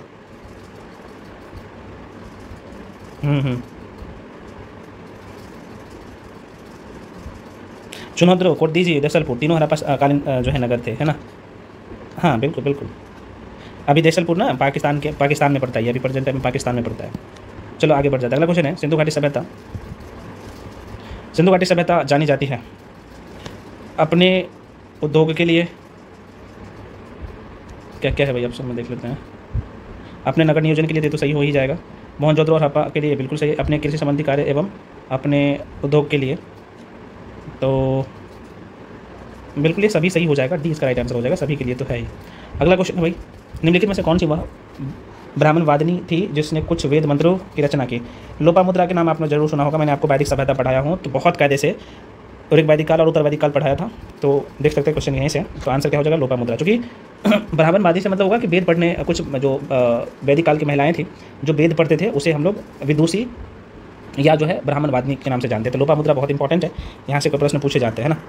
तो वैदिक साहित्य में कई ऐसी विदुषी स्त्रियाँ, मतलब कि वेद पढ़ने वाली स्त्रियाँ मिलते हैं जिन्होंने वेद मंत्रों की रचना की, जिसमें अपाला हो गया, यहाँ पे कुछ नाम यहाँ पे लिख देता हूँ, अपाला हो गया, अपाला हो गया, घोषा हो गया ना, घोषा, विश्वरा भी एक है, विश्वरा, है ना, लोपामुद्रा जो कि यहाँ पे आप देख सकते हैं। तो कुछ इस तरह जो है। अच्छा, लोपामुद्रा ये अगस्त्य ऋषि थे ना, उनकी पत्नी थी, ठीक है। तो ये प्रश्न पूछे जाते हैं। आप आगे बढ़ जाते। अगला क्वेश्चन है भाई, कश्मीर में कनिष्क के शासनकाल में जो बौद्ध संगीति आयोजित हुई थी उसकी अध्यक्षता निम्नलिखित में से कौन से किया? तो भाई देखो, बौद्ध संगीति टोटल 4 बौद्ध संगीति हुआ है, इसमें 3 बिहार और 1 बिहार से बाहर में हुआ था। तो चौथा बौद्ध संगीति हुआ था, तो जैसे बात है आंसर क्या होगा? इसकी जो अध्यक्षता किया था कनिष्क ने, सॉरी वसुमित्र ने, ठीक है ना। किसके समय में? कनिष्क के शासनकाल चल रहा था। बेसिक सा क्वेश्चन है, यहाँ पे मैं ज़्यादा डीप में नहीं लेके जाऊँगा, आप लोग समझ लीजिए इसके बारे में। अगला क्वेश्चन है, निम्नलिखित 4 स्थानों में से हुई बौद्ध संगीतियों का जो है कालक्रम नीचे में दिया गया है। तो पहला बौद्ध संगीति जाहिर सी बात है कहाँ पे होगा भाई? वैशाली में होगा। दूसरा जो है राजगिरा होगा क्या? कितने लोग बता सकते हो इसका राइट आंसर? एक मिनट, एक पहला राजगीरा होगा यार, पहला राजगीरा होगा, दूसरा वैशाली होगा। प्रथम बहुत संगीति राजगीरा में हुआ था, दूसरा वैशाली में, तीसरा पाटलिपुत्र में, और चौथा कहाँ पे, कुंडलवन कश्मीर में। तो आंसर क्या हो जाएगा, डी हो जाएगा, दूसरा, पहला, चौथा और तीसरा, है ना, D is the right answer. तो ये ध्यान रखना, इसके बारे में डिटेल में मैं बता चुका हूँ, बहुत धन पढ़ाया हूँ, जाके देख लेना अगर क्वेश्चन यहाँ पे गलत किए हो तो क्रम में। अगला क्वेश्चन है भाई, देखो निम्नलिखित पर आपको विचार करना है, और निम्न में से कौन सा विशेषताएं महायान बौद्ध की मत है, ये पूछ रहा है। तो देखो बौद्ध में देवता रोपण का जो है यहाँ पे धीरे धीरे कहीं ना कहीं हो गया था, बिल्कुल सही था। बौद्धि सत्वपथ पर चलना बिल्कुल सही है, मूर्ति उपासना और अनुष्ठान ये भी सही था। तो आंसर क्या होगा, डी हो जाएगा। किसका, यहाँ पे साफ साफ बोला कि महायान बौद्ध की मत है, तो ये तीनों सही हो जाएगा। अगला क्वेश्चन है भाई, निम्नलिखित युग्मों में से कौन से सही सुमेलित है 49 का। बिल्कुल जो लोग सी टिक कर रहे हो वो सही जा रहे हो, ठीक है, सही। क्योंकि यहाँ पे देखिएगा तो लोथल की बात करें तो लोथल क्या था भाई, तो आप कहेंगे सर यह जो है प्राचीन बोधि क्षेत्र था, बिल्कुल सही है। हम लोग प्राचीन भारत के इतिहास पर हड़प्पा सभ्यता तो आपने यहाँ पे देखा होगा। दूसरा राजगीर की बात कर लो तो अशोक का सिंह स्तंभ शीर्ष इसके लिए प्रसिद्ध है, बिल्कुल। और चौथा की बात कर ले, सॉरी ये नहीं, ये गलत है, राजगीर इसके लिए नहीं है। सारनाथ जो है बौद्ध, सारनाथ में बौद्ध अपना प्रथम धर्म उपदेश दिया था, बिल्कुल सही है। नालंदा बौद्ध अधिगम का महान पीठ है, ये बिल्कुल सही है। तीसरा गलत है ना। राजगीर की मैं बात कर लूँ, तीसरा गलत। कितने लोग बता सकते हो राजगीर? अशोक का सिंह स्तंभ शीर्ष है, अशोक का सिंह स्तंभ शीर्ष, जो कि अशोक का सिंह स्तंभ जो है राजगीर में नहीं बल्कि कहाँ पे है, कितने लोग बता सकते हैं? सारनाथ में है, बिल्कुल सारनाथ। तो राजगीर गलत हो जाएगा ना, तो ये सारनाथ आता तब सही हो जाता है, तो इसलिए आंसर सी हो जाएगा। अगला क्वेश्चन है भाई, मगध की राजधानी कौन सी थी? मगध की, तो बिल्कुल सभी लोग देखो कई बार रिपीट होता है ये क्वेश्चन। तो मगध को जो है एक साम्राज्य के रूप में स्थापित करता है बिंबिसार, जो कि हर्यक वंश के संस्थापक था, है ना, हर्यक वंश के संस्थापक बिंबिसार। और यही अपना राजधानी जो है, देखो गिरिब्रज ना राजगीर का प्राचीन नाम था, है ना। चाहे राजगीर बोले, राजगीर तो अभी आधुनिक नाम है, पहले गिरिब्रज था, गिरिब्रज से राजगीर नाम हुआ, राजगीर से राजगीर हुआ। तो ये ध्यान रखना, बहुत इंपॉर्टेंट है ये तीनों लाइन। अगला क्वेश्चन है भाई, सिकंदर के हमले के समय उत्तर भारत पर निम्नलिखित राजवंशों में से किस एक का शासन था? 41 का, बिल्कुल ये हो जाएगा, नंद वंश का था। देखो नंद वंश का अंतिम शासक घनानंद था, जो सिकंदर के समकालीन था। उसे यूनानी लेखक ने घनानंद को अग्रमीज कहा है, ध्यान रखना, ठीक है। अगला क्वेश्चन है भाई, निम्नलिखित में से किस जो है उभारदार मूर्ति शिल्प शिलालेख में जो है अशोक के परस्तर रूप चित्र के साथ, मतलब कि रानियों से, मतलब कि राजा अशोक उल्लेखित है? बहुत अच्छा क्वेश्चन है, 42 नंबर का, बिल्कुल। ये कंगल हल्ली शिलालेख में जो है अशोक का नाम राजा अशोक मिलता है, ठीक है। कर्नाटक के गुलबर्गा जिले में भीमा नदी के किनारे कन्हलहल्ली में बौद्ध स्तूप है। यहाँ जो है सम्राट अशोक का रानी के साथ परस्तर पर देखा जाए तो परस्तर पर रूप चित्र उत्कीर्ण किया गया है, जिसके नीचे रान्या अशोक मतलब कि राजा अशोक लिखा है। तो ध्यान रखिएगा, अच्छा क्वेश्चन है। अगला क्वेश्चन है, शक संवत पर आधारित राष्ट्रीय पंचांग कैलेंडर 1 चैत्र ग्रेगरियन जो है कैलेंडर पर आधारित 365 दिन के समान वर्ष की निम्नलिखित तिथियों में किस एक तदनुरूप है, ये पूछ रहा है। आइए देखते हैं ऑप्शन के अनुसार। ऑप्शन में बता दो, बिल्कुल यह जो है 22 मार्च अथवा कई बार 22 मार्च और 21 मार्च लिखा रहता है, ध्यान रखिएगा। अगला क्वेश्चन है, निम्नलिखित में किस मूर्तिकला में सदैव हरित स्तरित चट्टान मतलब कि शिष्ट का प्रयोग माध्यम के रूप में होता है? बता सकते हैं 44 का, बिल्कुल। जो लोग यहाँ पे डी टिक कर रहे हो, गंधार मूर्तिकला। देखिए गंधार मूर्तिकला में जो है सदैव हरित स्तरित या शिष्ट चट्टान का प्रयोग ही मूर्तियाँ बनाने के लिए किया जाता था। मथुरा कला में जो है मथुरा कला में भी इसी के अनुसरण पर शिष्ट का प्रयोग किया जाता था। तो ये बेसिक सा क्वेश्चन है, लेकिन अच्छा क्वेश्चन है, पूछे जा सकते हैं। अगला क्वेश्चन, निम्नलिखित में कौन सा उपवाक्य उत्तर हर्षकालीन स्रोत में जो है प्रायः उल्लेखित हुंडी के स्वरूप की परिभाषा बताता है? बताइए, बिल्कुल यहाँ पे सी हो जाएगा, विनिमय पत्र। ये आखिर होता यह है कि भारत में साख पत्रों का प्रचलन बहुत प्राचीन है, इसे हुंडी भी कहा जाता है। व्यापार में जो है माल का क्रय और विक्रय नगद और उधार पर किया जाता था। यदि माल क्रय अथवा विक्रय नगद होता है तो ऐसी स्थिति में भुगतान तत्काल कर दिया जाता है। दूसरी तरफ यदि व्यापारी उधार लेन देन करता है और सौदे का मूल्य तुरंत न चुका कर भविष्य में चुकाता है तो ऐसी स्थिति में भावी भुगतान की समस्या का समाधान साख पत्रक या फिर साख पत्रांक माल बेचने वाले व्यक्ति को जो है एक निश्चित अवधि में भुगतान का जो है आश्वासन देता है। तो ये थोड़ा सा ध्यान रखिएगा, जो उल्लेखित हुंडी स्वरूप है आपने देख लिया, ये एक तरह से विनिमय पत्र था, ठीक है। और आधुनिक समय में इन शाख पत्रों को जाहिर सी बात है तो हम लोग क्या कहने लगे, तो विनिमय विपत्र अथवा प्रतिज्ञा विपत्रों के नाम से जाने लगा आधुनिक भारत में। ठीक है, ध्यान रखिएगा। अगला क्वेश्चन है, भारत के सांस्कृतिक इतिहास के संदर्भ में पंचायतन शब्द किसे निर्दिष्ट करता है? बहुत अच्छा क्वेश्चन है। बिल्कुल यहाँ पे सी हो जाएगा, मंदिर रचना शैली को। देखो भाई, डॉक्टर बद्रीनाथ कपूर द्वारा रचित बृहद प्रमाणिक हिंदी कोश में मूल संपादक आचार्य रामचंद्र वर्मा के अनुसार पंचायतन एक पुल्लिंग शब्द है जो किसी देवता और उसके साथ के 4 देवताओं की मूर्तियों का समूह के लिए प्रयुक्त होता है। जैसे शिव पंचायत, राम पंचायतन, बद्रीनाथ मंदिर में 5 मूर्तियां हैं। तो जो बद्री पंचायतन के नाम से प्रसिद्ध है, राजस्थान के उदयपुर में स्थित जगदीश मंदिर शिल्पकला की दृष्टि से अनोखा है। तो यह मंदिर पंचायतन शैली का है, ध्यान रखिएगा। तो पंचायतन शैली आपने देख लिया। तो 4 लघु मंदिरों से परिवृत होने के कारण इसे जो है पंचायतन कहा गया है। ठीक है, तो पंचायतन शब्द मंदिर रचना शैली को निर्दिष्ट करता है। अब ये भी आपको पता चल गया, ध्यान रखिएगा।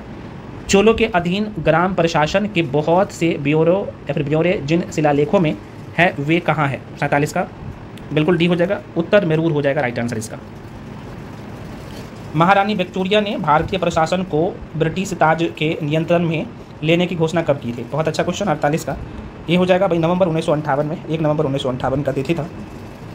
तो 1857 के क्रांति के दमन के बाद 1 नवंबर 1858 को महारानी विक्टोरिया ने भारतीय प्रशासन को ब्रिटिश ताज के नियंत्रण में लेने की घोषणा की। और इस घोषणा के बाद भारत में कंपनी के शासन को समाप्त कर भारत में सीधे ब्रिटिश क्राउन के अधीन जो है यहाँ पे शासन कर दिया गया। तो एक भारत मंत्री या सचिव तथा 15 सदस्य वाले इंडियन काउंसिल की स्थापना किया गया था उसी समय, और तत्कालीन गवर्नर लॉर्ड कैनिंग को ही भारत का प्रथम वायसराय बनाया गया था। तो ये प्रश्न पूछे जाते हैं, ध्यान रखना। नेक्स्ट क्वेश्चन है, निम्नलिखित में किस कारण से भारत में 20वीं शताब्दी के आरंभ में जो है नील की खेती का ह्रास हुआ, है ना? देखो भाई, आंसर इसका बी हो जाएगा, नई खोजों के कारण विश्व बाजार में इसका लाभकर होना। ठीक है ना, जाहिर सी बात है अब रंगों का अलग अलग तरीके से उत्पादन होने लगा है ना, तो जाहिर सी बात है अब नील का मार्केट में भाव घट जाएगा। तो भाव घटेगा तो किसान को कम रेट मिलेगा तो किसान को नुकसान होगा। बेसिक सा क्वेश्चन है यार, बहुत मैं कायदे से पढ़ा चुका हूँ। अगला क्वेश्चन है, ब्रिटिश औपनिवेशिक व्यवस्था के विरुद्ध 1857 के पूर्व भारत के विभिन्न भागों में हुए निम्न विद्रोह को सही घटनाक्रम के अनुसार रखें। 50 का क्वेश्चन बिल्कुल जो लोग यहाँ पे जो टिक कर रहे हैं, देखो सबसे पहले बंगाल का सिपाही विद्रोह जो हुआ था कितने ईस्वी में हुआ था? कितने लोग बता सकते हो? 1806 में बेल्लोर में हुआ था ना भाई? नहीं 1806 में तो बेल्लोर वाला हुआ था। बंगाल के सिपाही विद्रोह 1764 में हुआ था ना, तो यहाँ पे आप कह सकते हो सर 1764 में ये हुआ था। कच्छ का विद्रोह जो हुआ था, कच्छ का विद्रोह बता सकते हो? बंगाल के सिपाही विद्रोह 1764 में हुआ था। बेल्लोर का सिपाही विद्रोह 1806 में हुआ था, बेल्लोर का सिपाही विद्रोह। तो आप कह सकते हो सर 1806 में। कच्छ का विद्रोह जो हुआ था ये 1819 से लेके 31 तक हुआ था। 1819 से 31 तक हुआ था। संथाल विद्रोह तो आप सबको पता ही है भाई, इसे तो हमें बताने की जरूरत है ही नहीं। संथाल विद्रोह 1855-56 में हुआ था, 1855-56 में हुआ था। और कोल विद्रोह जो हुआ था ये 1831-32 में हुआ था, 31-32 में होता। तो आराम से आप क्रम वाइज तो पहले नंबर पे ये आ जाएगा, है ना। उसके बाद कौन आएगा? दूसरे नंबर पे ये आ जाएगा। तीसरे नंबर पे कौन आएगा भाई? तीसरे नंबर पे ये आ जाएगा। चौथे नंबर पे ये आ जाएगा। 5वें नंबर पे ये। इस तरीके से आंसर क्या हो जाएगा? ये ध्यान रख लेना, सभी का सभी क्रम जो मैं लिख दिया हूँ, प्रश्न पूछे जा सकते हैं, ठीक है ना। तो 50 का आंसर जो हो जाएगा फ्रेंड्स ए हो जाएगा ना, 1, 3, 2, 5 और 4, है ना। A is the right answer. अगला क्वेश्चन है, किस स्थान पर आदिवासियों ने अंग्रेजों के खिलाफ विद्रोह किया? 51 का बिल्कुल ए, छोटा नागपुर, है ना। बिहार हो जाएगा, बिहार के छोटा नागपुर। देखो भाई, छोटा नागपुर को ही हो एवं मुंडा विद्रोह, है ना। हो एवं मुंडा जनजातियों ने पुनः 1831 में ब्रिटिश सेनाओं को चुनौती दी थी। और इस क्षेत्र में के कारण देखा जाए, इस क्षेत्र में इस कारण 1837 में अशांति व्यापक जो है रही है। और छोटा नागपुर का क्षेत्र 2000 में बिहार से अलग होकर झारखंड में चला गया। तो भाई ये क्वेश्चन PYQ का था, थोड़ा सा ध्यान रखिएगा। अगला क्वेश्चन है भाई, स्वतंत्रता पूर्व अवधि में जो है ब्रिटिश सरकार द्वारा भारत में आधुनिक शिक्षा के प्रसार का मुख्य उद्देश्य क्या था? स्वतंत्रता पूर्व अवधि में ब्रिटिश, तो ये देख लेते हैं ऑप्शन, ये है आपके सामने। तो छोटे प्रशासनिक पदों पर नियुक्त हेतु शिक्षित भारतीयों की आवश्यकता, है ना। तो ये इसका राइट आंसर हो जाए। स्वदेश वाहिनी के संस्थापक कौन थे? अच्छा क्वेश्चन है, 53 नंबर का बिल्कुल सी हो जाएगा कि रामकृष्णन पिल्ले जो थे। देखिए, स्वदेश वाहिनी अथवा जिसे हम लोग स्वदेशाभिमानी कहते हैं, तो इसके संपादक रामकृष्ण पिल्ले थे।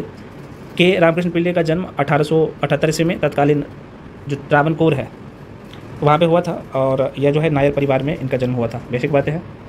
अगला क्वेश्चन है, बाल विवाह प्रथा को नियंत्रित करने हेतु 1872 के सिविल मैरिज एक्ट ने लड़कियों की विवाह की न्यूनतम उम्र निर्धारित किया। 54 का ए हो जाएगा, 14 साल, है ना। अगला क्वेश्चन है, निम्नलिखित कथनों पर आपको विचार करना है भाई, कौन सा कथन सही है ये भी आपको ध्यान रखना है। देख सकते हैं क्वेश्चन है, 2 स्टेटमेंट है, तो कह रहे कि भारतीय राष्ट्रीय कांग्रेस की प्रथम महिला अध्यक्ष सरोजनी नायडू थी, क्या सही है ये? 55 का तो बिल्कुल गलत है, क्योंकि भारतीय राष्ट्रीय कांग्रेस के प्रथम महिला अध्यक्ष, भारतीय राष्ट्रीय कांग्रेस के प्रथम महिला अध्यक्ष जो कि एनी बेसेंट थी, है ना, सरोजनी नायडू नहीं बल्कि एनी बेसेंट। जाहिर सी बात ये क्वेश्चन गलत हो जाएगा। अब अगला कह रहा है कि भारतीय राष्ट्रीय कांग्रेस के प्रथम मुस्लिम अध्यक्ष बदरुद्दीन तैयब जी थे, बिल्कुल ये सही है, तो 2 आंसर सही हो जाएगा। ठीक है, तो यहाँ पे ध्यान रखना वर्ष 1917 में, ये तिथि भी ध्यान रखना भाई, वर्ष 1917 ईस्वी में भारतीय राष्ट्रीय कांग्रेस की पहली महिला अध्यक्ष एनी बेसेंट थी, जबकि वर्ष 1925 में कानपुर में हुए भारतीय राष्ट्रीय कांग्रेस के 40वें वार्षिक अधिवेशन में सरोजनी नायडू और प्रथम महिला जो है प्रथम भारतीय महिला को अध्यक्ष बनाया गया। तो ये थोड़ा सा ध्यान रखिएगा, कई बार यहाँ से क्वेश्चन पूछे जाते हैं। और सर्वप्रथम मुस्लिम अध्यक्ष जो है बदरुद्दीन तैयब थे कांग्रेस में। नेक्स्ट क्वेश्चन है भाई आपके सामने कि भारतीय राष्ट्रीय कांग्रेस के बारे में निम्नलिखित कथनों पर आपको विचार करना है। अब कितना स्टेटमेंट है तो देख सकते हैं 3 स्टेटमेंट, 4 स्टेटमेंट है। ठीक है, यहाँ पे एक स्टेटमेंट यहाँ पे है। तो 56 का कह रहा है कि सरोजनी नायडू कांग्रेस की अध्यक्ष होने वाली प्रथम महिला थी, नहीं, बिल्कुल नहीं। अगर प्रथम भारतीय महिला रहता तब सही होता, ये डायरेक्टली गलत हो जाएगा। अगला क्वेश्चन है भाई कि CR दास जो है, बहुत अच्छा क्वेश्चन है, CR दास ने जब कांग्रेस अध्यक्ष के रूप में कार्य किया वे जेल में थे, क्या सही है ये? तो बिल्कुल ये सही है। ठीक है, Chittaranjan Das. Elon Octavian home, जिसे हम लोग शॉर्ट फॉर्म में AO होम कहते हैं, तो प्रथम ब्रिटिश नागरिक थे जो कांग्रेस के अध्यक्ष बने, जो कि ये कांग्रेस के अध्यक्ष नहीं बने, महासचिव बने थे, ये तो डायरेक्टली गलत है। अगला है स्टेटमेंट कि अल्फ्रेड वेब 1894 में कांग्रेस के अध्यक्ष थे, इनमें से कौन सा कथन सही है? तो हाँ, ये बिल्कुल सही है। तो आंसर क्या होगा? दूसरा और चौथा सही हो जाएगा, तो आंसर क्या होगा? 20 द राइट आंसर। चलो अगला क्वेश्चन है आपके सामने, नीचे उन व्यक्तियों की सूची दी गई है जो भारतीय राष्ट्रीय कांग्रेस के अध्यक्ष हुए, तो क्रमबद्ध करना है आपको। तो देखो, महात्मा गांधी कब हुआ, जवाहरलाल नेहरू कब हुआ, सरदार वल्लभ भाई पटेल, श्रीमती सरोजिनी नायडू कब बना। तो एक क्रम वाइज में आपको क्या करना है भाई,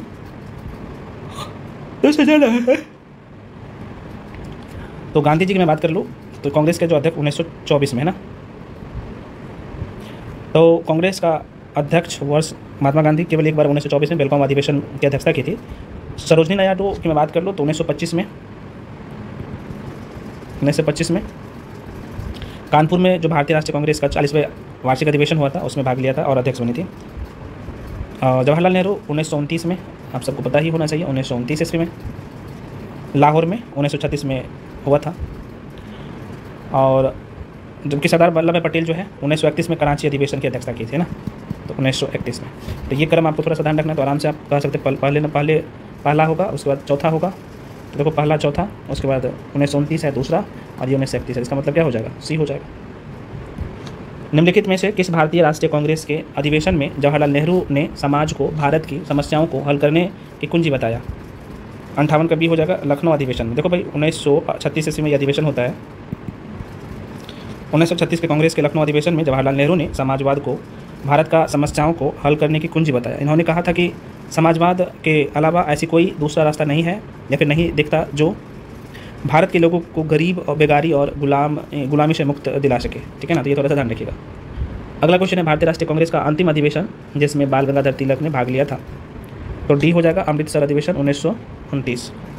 बाल गंगाधर तिलक ने अंतिम रूप से भारतीय राष्ट्रीय कांग्रेस के अमृतसर अधिवेशन जो 1919 ईस्वी में हुआ था, इन्होंने मॉन्टेग्यू चेम्सफोर्ड सुधार के तहत होने वाले विधायिका के चुनाव के बहिष्कार करने की जो है महात्मा गांधी की नीति को विरोध किया, और तिलक ने मतलब कि उत्तरदायी सहयोग की नीति को अपनाने की सलाह दी थी। और 1 अगस्त 1920 को तिलक का देहांत हो जाता है, जस्ट 1 साल के बाद तिलक का मृत्यु हो जाता है ना, तो ध्यान रखिएगा।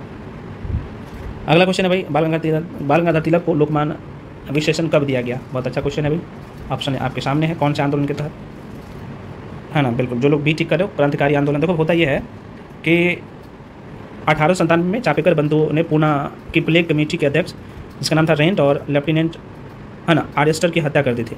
तो रेंट की हत्या को लेकर जो है यह आरोप लगाया गया कि तिलक के नेतृत्व में पूना के ब्राह्मणों ने यह साजिश की थी, लेकिन जुलाई 2097 कर रहा हूँ, जुलाई जो है 1897 में तिलक को जो है भारतीय दंड संहिता धारा 124 के तहत राजद्रोह के आरोप में गिरफ्तार कर लिया गया और उस पर जो है मुकदमा चलाकर 18 महीने की कैद कर दिया, मतलब कि कैद की सज़ा सुनाई। होता यह है कि देश भर में भारी जो है विरोध हुआ। इस कारण से तिलक को अखिल भारतीय नेता के रूप में लोकप्रिय हुआ और जनता के द्वारा लोकमान्य तिलक की उपाधि दिया गया था। तो ये प्रश्न पूछे जाते हैं, ध्यान रखिएगा।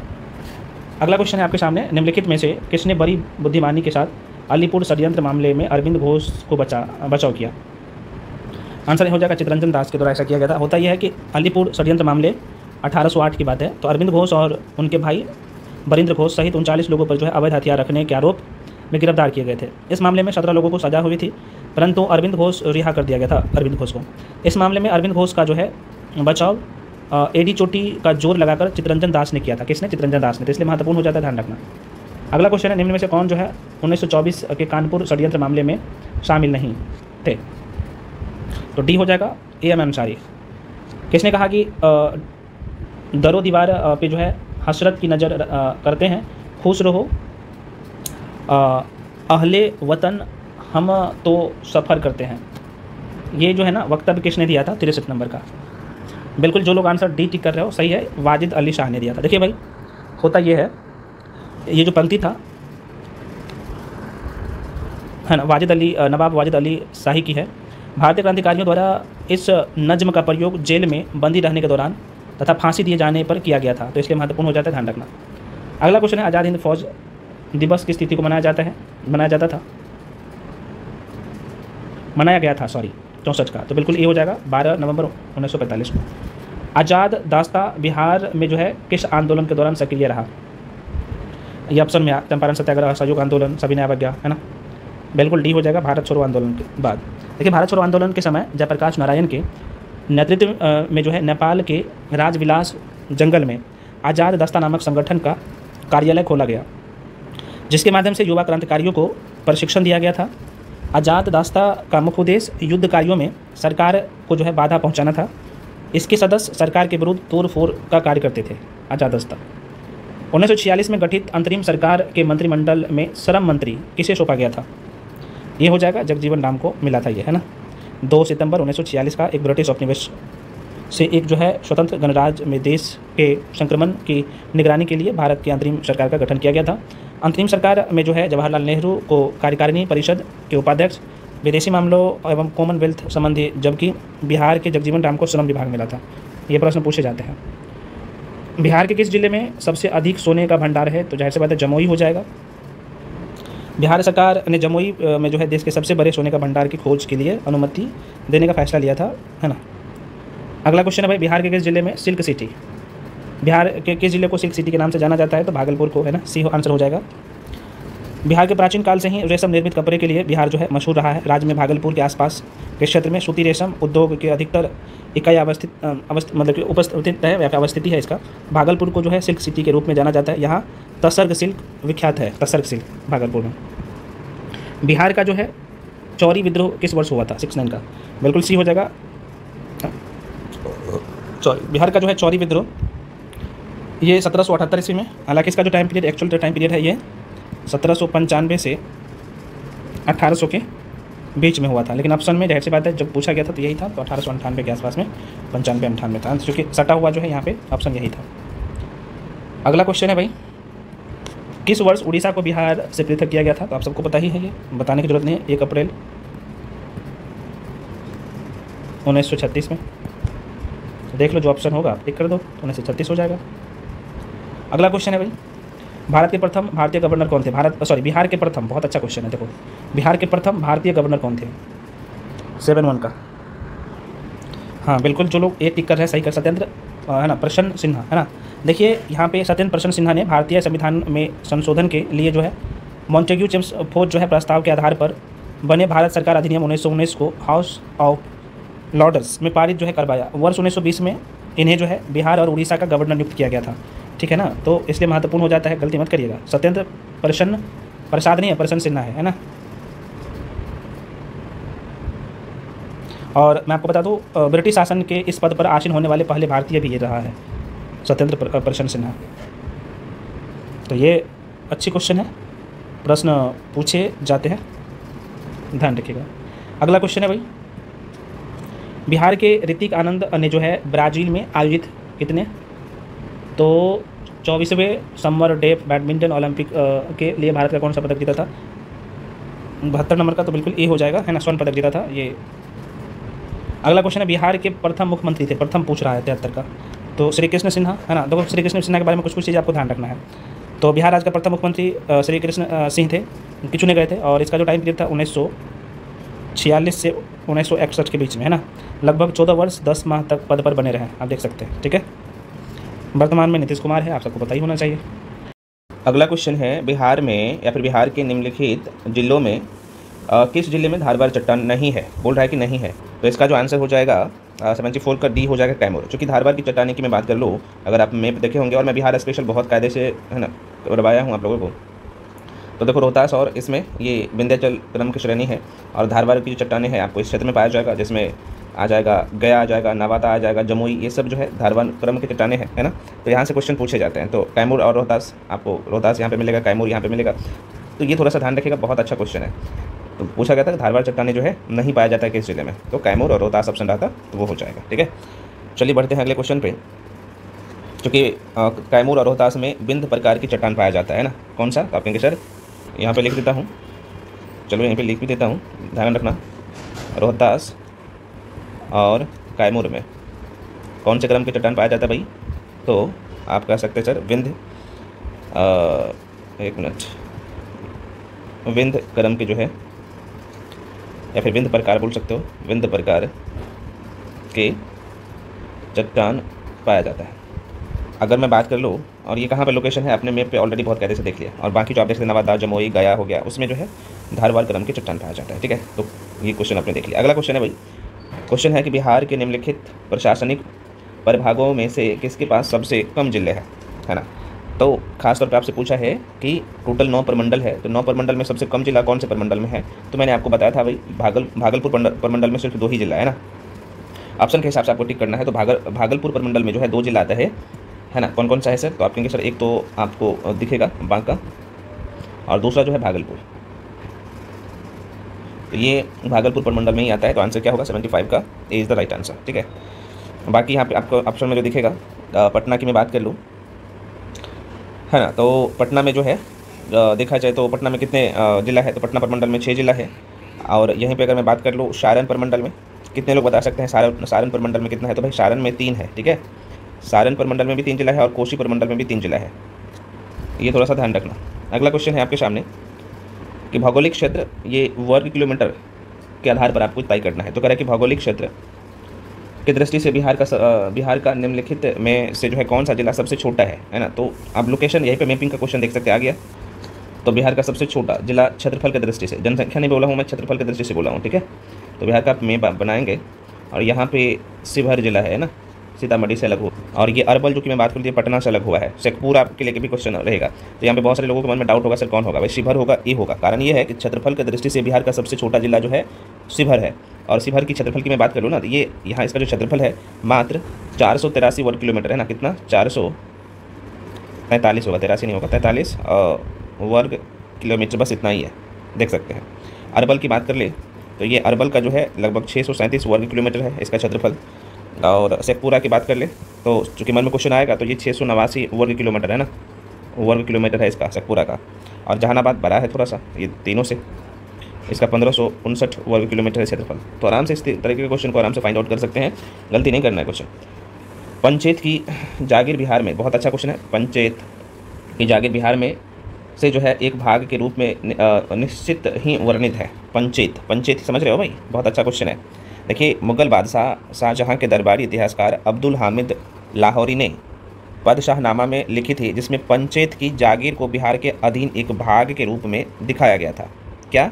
पंचेत की जागीर को जो है बिहार के अधीन एक भाग के रूप में दिखाया गया था। तो आंसर क्या होगा? ये पदशाहनामा में दिखाया गया था। बहुत अच्छा क्वेश्चन है। और मुगल बादशाह शाहजहाँ के शासनकाल का जो है ये प्रमाणिक इतिहास माना जाता है, ध्यान रखना। इसमें शाहजहाँ का संपूर्ण वृत्तांत लिखा हुआ है, इसमें पद शाहनामा में। तो पंचित की जागीर बिहार में एक भाग के रूप में निश्चित रूप से वर्णित है, तो ये किस में वर्णित है, तो पाद शाहनामा में, है ना, ध्यान रखना। अगला क्वेश्चन है भाई, कह रहा है कि यहाँ पे विदेशिया नृत्य नाटक का एक लोकप्रिय रूप है जो 20वीं शताब्दी के लोक रंगमंच में उत्पन्न हुआ है और बिहार के भोजपुरी भाषी क्षेत्र में प्रचलित है। तो इस नृत्य का रचना का निर्माता कौन है ना, बता सकते हो भाई। अच्छा क्वेश्चन है, 7H का। बिल्कुल जो लोग डी टिक कर रहे हो, भिखारी ठाकुर। देखिए, क्योंकि विदेशिया नृत्य की रचना भिखारी ठाकुर द्वारा किया गया था। यह नाटक एक लोकप्रिय रूप है जो कि 20वीं शताब्दी की मैं बात कर लूँ तो लोकमंच में जो है इसका उत्पन्न होता है। बिहार के भोजपुरी भाषा की या फिर भाषी क्षेत्र में इसका प्रचलन अधिकांश देखा गया है ना, तो ये थोड़ा सा ध्यान रखना। और ये अगर शैली बात कर ले तो विदेशिया की कला शैली ये हिंदू जाति प्रथा तथा जो है कथित निचली जाति से संबंधित था, ठीक है। तो इस कला शैली का सार समाज की बुराइयों पर प्रकाश जो है डालना है या फिर डालता था, तो थोड़ा सा ध्यान रखिएगा। अगला क्वेश्चन है भाई, सोन और गंगा नदी का संगम बिहार के किस जिले में स्थित है। बहुत अच्छा क्वेश्चन है, मैं क्या बोल रहा हूँ, सोन और गंगा नदी का संगम बिहार के किस जिले में स्थित है। तो बिल्कुल 7-9 का जो आंसर बी टिक कर रहे हो, Patna is the right answer, Patna हो जाएगा, है ना। तो देखिए, सोन और गंगा नदी का संगम बिहार के पटना जिले में स्थित है। गंगा नदी के बारे में आप सबको पता है कि इसका गंगा उत्तराखंड के उत्तरकाशी जिले के गंगोत्री ग्लेशियर से भागीरथी के नाम से निकलती है। गंगा नदी जो है बक्सर के पास मतलब कि चौसा में बिहार की सीमा में प्रवेश करती है। अगर आप यहाँ पे मैप देखेंगे, इसलिए मैं कह रहा हूँ कि मैपिंग जरूरी है। और बिहार की नदियाँ मैं बहुत कायदे से पढ़ाया हूँ, तो यूट्यूब पे फ्री में पढ़ा दिया हूँ भाई, है ना। बिहार का ज्योग्राफी देख सकते हैं, अभी तक जितने भी क्वेश्चन हुए यहाँ पे आपको दिखेगा। गंगा नदी ऐसे जो है बिहार के बीचों बीच, जहाँ पे बक्सर है, बक्सर में प्रवेश करती है। तो इस तरीके से चीज़ों को ध्यान रखना है, यहाँ से प्रश्न पूछे जाते हैं, है ना। चलो भाई, अगला क्वेश्चन है, विजयनगर साम्राज्य के संस्थापक जो है कौन थे। बिल्कुल जो लोग सी टिक कर रहे हो, कौन होगा भाई, हरिहर एवं बुक्का नामक के दो भाई, यहाँ पे देख सकते हो ऑप्शन में भी है ना। हरिहर एवं बुक्का नामक जो है दोनों भाई ने कब किया था, तो ये 1336 ईस्वी में किया था, ठीक है। तो 1336 ईस्वी में विजयनगर साम्राज्य की स्थापना हरिहर और बुक्का नामक दो भाई ने की थी। हरिहर और बुक्का ने अपने पिता संगम के नाम पर जो है संगम राजवंश की स्थापना की, जिसकी राजधानी हम्पी भी रखा गया था ना। इनके पिता का नाम था संगम, ठीक ना। और विजयनगर साम्राज्य का एक नाम और था संगम, है ना। तो इसलिए हम लोग संगम वंश के भी नाम से जानते हैं, तो थोड़ा सा ध्यान रखिएगा। और इसकी राजधानी कहाँ हुआ करता था, तो ये हम्पी, बहुत इंपॉर्टेंट है, यहाँ से प्रश्न पूछे जाते हैं, ठीक है ना। विजयनगर साम्राज्य की राजधानी हम्पी हुआ करता था। अगला क्वेश्चन है, 1913 में पटना में अनुशीलन समिति की एक शाखा की जो है स्थापना किसने की थी। तो बिल्कुल सी हो जाएगा, सचिंद्र नाथ सन्याल के द्वारा किया गया था। देखिए भाई, कब, तो 1913 ईस्वी में, ये 1913 की बात है। 1913 ईस्वी में पटना में अनुशीलन समिति का एक शाखा की जो है स्थापना किया गया था सचिंद्र नाथ सन्याल द्वारा। इस समिति का उद्देश्य था कि भारत में ब्रिटिश उपनिवेशवाद को समाप्त करने के लिए क्रांतिकारी हिंसा को बढ़ावा देना था, अनुशीलन समिति। तो ये प्रश्न पूछे जाते हैं, ध्यान रखिएगा, उद्देश्य भी पता होना चाहिए आपको। अगला क्वेश्चन है, सोमेश्वर श्रेणी निम्नलिखित पर्वत श्रेणियों में से किसका एक भाग है। तो बिल्कुल डी हो जाएगा, ये शिवालिक श्रेणी का भाग है। देखिए, सोमेश्वर श्रेणी बिहार में शिवालिक श्रेणी का विस्तार है। यह बिहार के पश्चिमी चंपारण जिला में, बहुत कायदे से हम लोग पढ़े हैं, बिहार के भौतिक विभाजन जो मैं पढ़ाया हूँ, तो वहाँ पे बहुत अच्छे से डिस्कस किया हूँ। और ये सब भी जो आपको यूट्यूब पे मैं फ्री में पढ़ाया हूँ, यहीं पे सोमेश्वर श्रेणी है, ठीक है। यहाँ से पूछे जाते हैं क्वेश्चन, माइंड में रखिएगा। अच्छा, सोमेश्वर, यहीं पर जो है सोमेश्वर श्रेणी में ही जो है सोमेश्वर किला भी स्थित है। और सोमेश्वर श्रेणी की जो ऊंचाई है भाई, ये 800, ये पूछे जाते हैं ना, यहीं पर सोमेश्वर श्रेणी, और इसकी ऊंचाई है 865 जो है मीटर, इसकी ऊंचाई है, ध्यान रखिएगा। आगे बढ़ जाते हैं अगले क्वेश्चन पे। बंगाल प्रांत के साथ बिहार प्रांत कब अलग हुआ। तो जाहिर सी बात है, अब देखो ये क्वेश्चन क्या पूछा है कि भाई बंगाल प्रांत के साथ बिहार प्रांत कब मिलाया गया। अच्छा, मिलाया गया है, बहुत अच्छा क्वेश्चन है, कब मिलाया गया। देखो ये अच्छा क्वेश्चन है, तो इसमें थोड़ा सा लॉजिक है क्वेश्चन में। इसमें होता यह है कि सुजाउद्दीन का नाम आपने जरूर सुना होगा। सुजाउद्दीन का जो शासनकाल था, किसका, यहाँ पे लिख देता हूँ भाई, एक व्यक्ति का नाम था सुजाउद्दीन, है ना। ये प्रश्न आता है,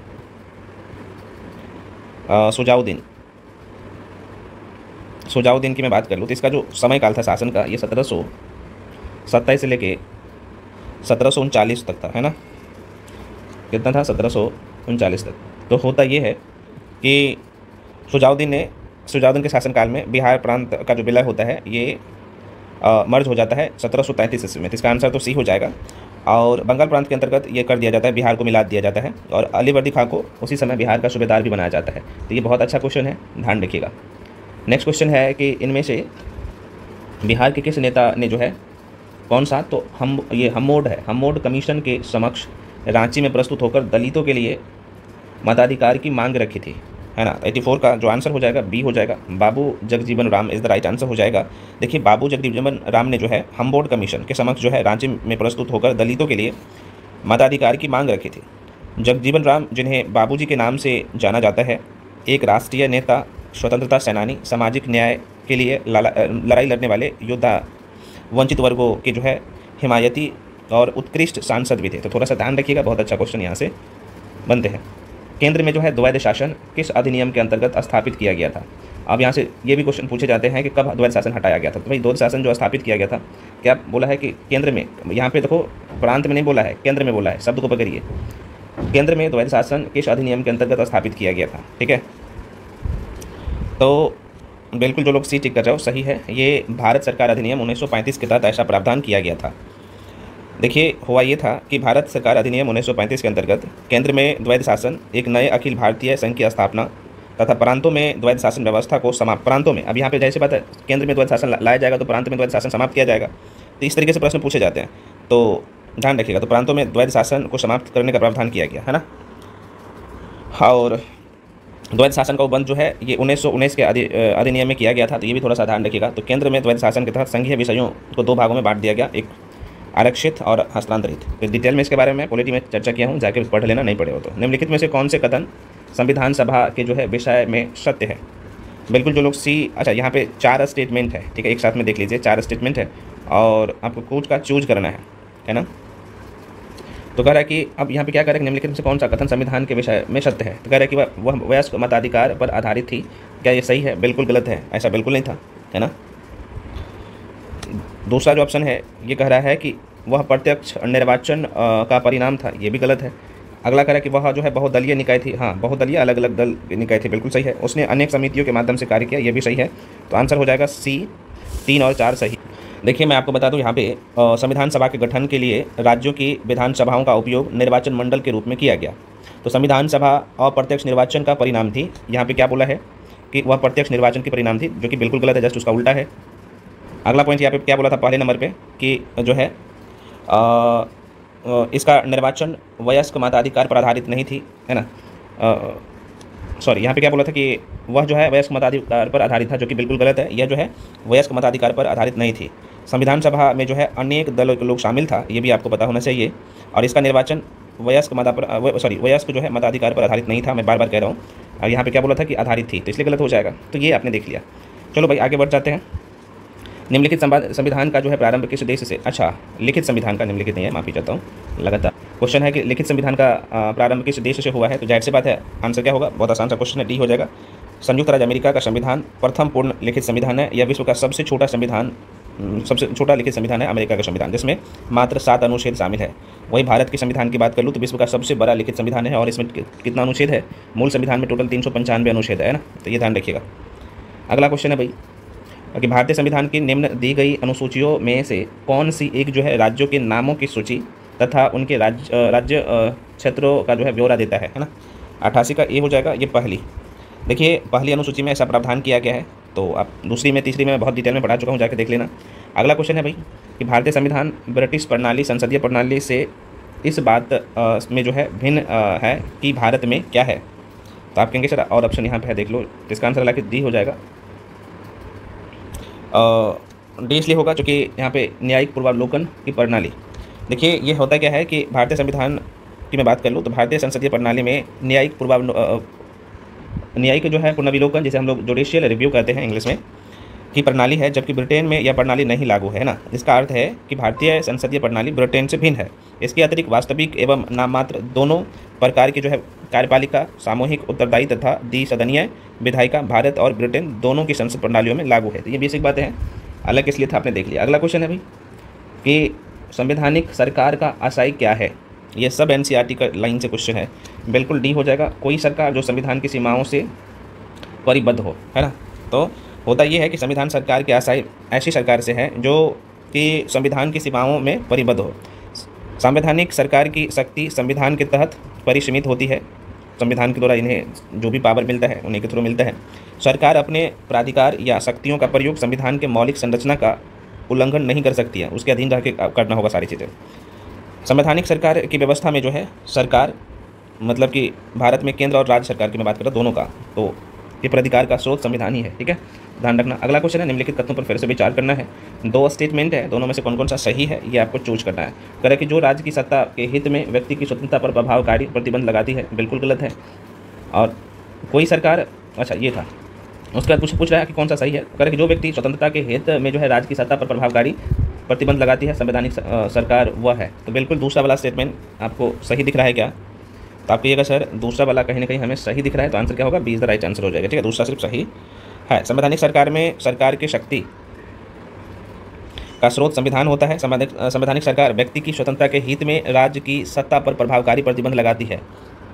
राज्य की निरंकुश सत्ता से जो है व्यक्तिगत स्वतंत्रता के हित को सुरक्षित रखने के उद्देश्य से ही ब्रिटेन और अमेरिका में संविधानवाद का उदय हुआ। तो एक संवैधानिक सरकार में क्या होता है, नागरिकों की स्वतंत्रताओं के संरक्षण हेतु संस्थागत मतलब कि क्रियाविधियाँ भी जो है विद्यमान रहती है। तो थोड़ा सा ध्यान रखना, बहुत अच्छा क्वेश्चन है पॉलिटी का। अगला क्वेश्चन है दूसरे प्रशासनिक आयोग के जो है कौन से प्रतिवेदन ने भारत में सुशासन की बाधाओं की पहचान की है? 92 का B is the right answer हो जाएगा। नागरिक केंद्रित प्रशासन का केंद्र बिंदु है ना। द्वितीय प्रशासनिक सुधार आयोग की प्रतिवेदन संख्या, ये सब हम लोग बहुत कायदे से पढ़ चुके हैं। तो नागरिक केंद्रित प्रशासन और शासन केंद्र बिंदु में जो है भारत में सुशासन की बाधाओं की पहचान की गई है और सुशासन के लिए आवश्यक पूर्ण शर्तें का भी उल्लेख है।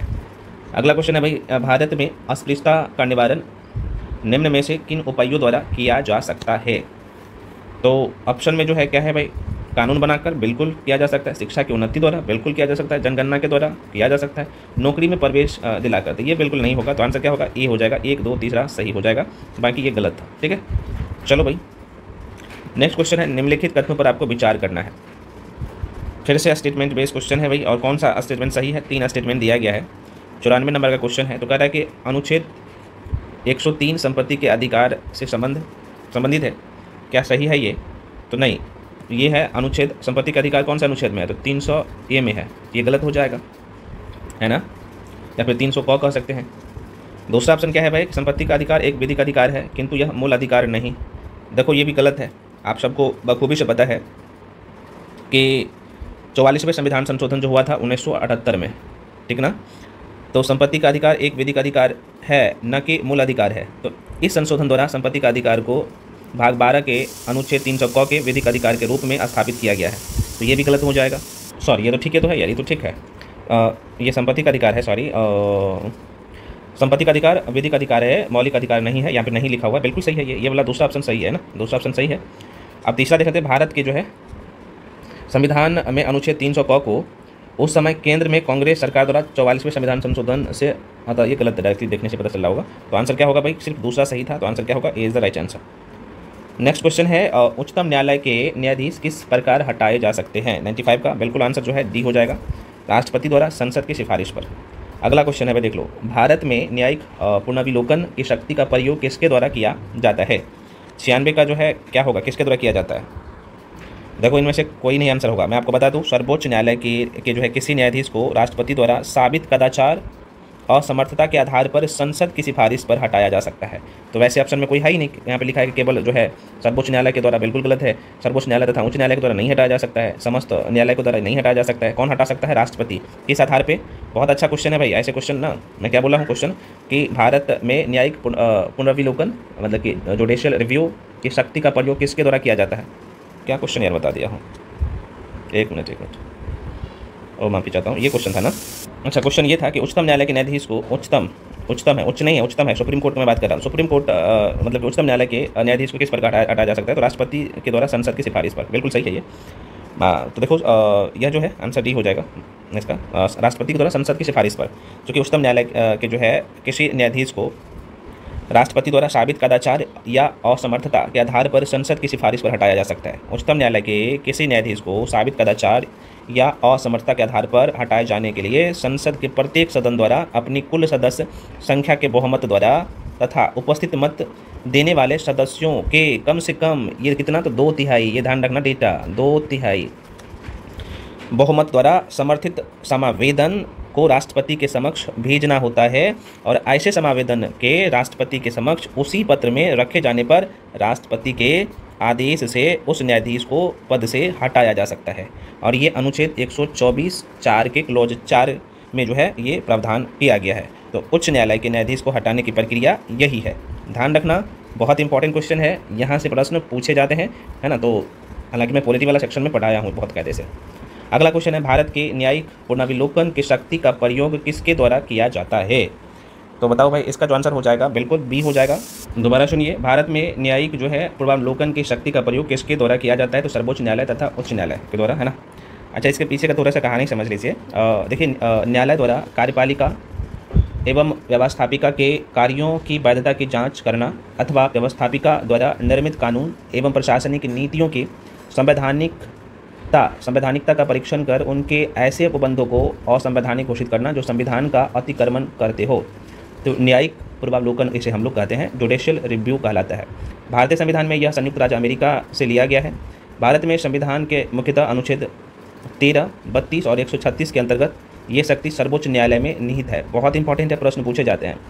और अनुच्छेद 226, 227 के अंतर्गत राज्यों के उच्च न्यायालयों की जो है न्यायिक पुनर्विलोकन या पुनरावलोकन, जिसे हम लोग जुडिशियल रिव्यू कहते हैं, तो उसका शक्ति प्रदान किया गया है। तो राज्य के लिए 226 और 227, केंद्र के लिए 13, 32 और 136। बहुत इंपॉर्टेंट लाइन था, ध्यान रखिएगा। अगला क्वेश्चन है, संविधान के अनुच्छेद 156 में उपबंध है कि राज्य एक मिनट, क्या है क्वेश्चन? संविधान के अनुच्छेद 156 में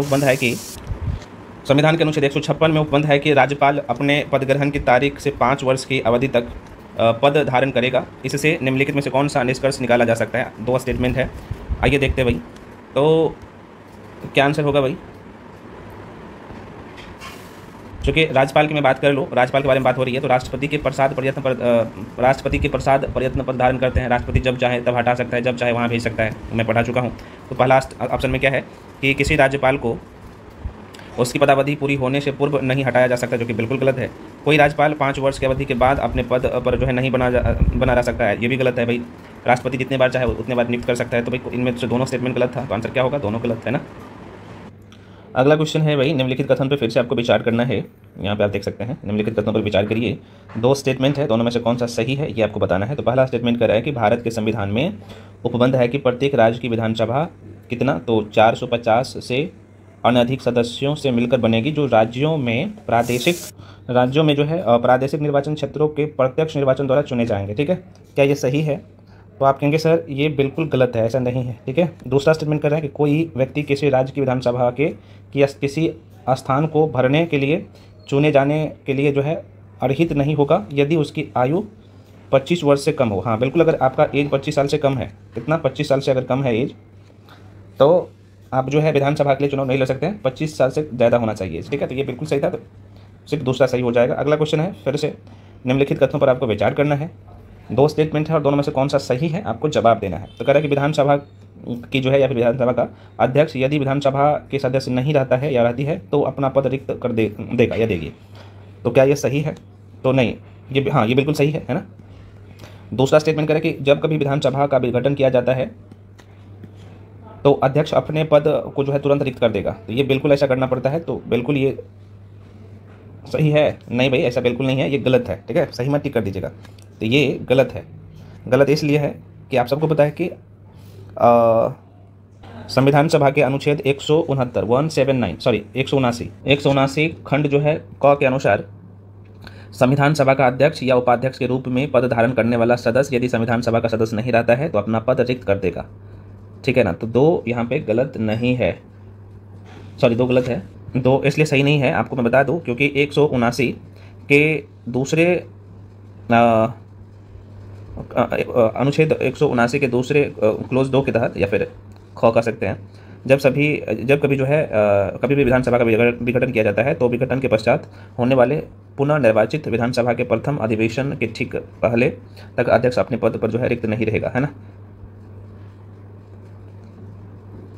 अपने पद को रिक्त नहीं करेगा। दोबारा सुनिए, मैं यहाँ पे मेंशन कर देता हूँ, इस लाइन को समझिएगा कि जब कभी विधानसभा का विघटन किया जाता है तो अध्यक्ष अपने पद को तुरंत रिक्त कर देगा या देगी, जो कि गलत है, ऐसा बिल्कुल नहीं होता है।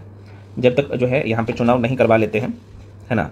और ये भी ध्यान रखना है कि पुनर्निर्वाचन, जब विघटन हो जाएगा विधानसभा का तो तुरंत निर्वाचन हो, तो पुनर्निर्वाचित विधानसभा के प्रथम अधिवेशन के ठीक पहले तक अध्यक्ष अपने पद को रिक्त नहीं करेगा, है ना। तो ये थोड़ा सा ध्यान रखिएगा।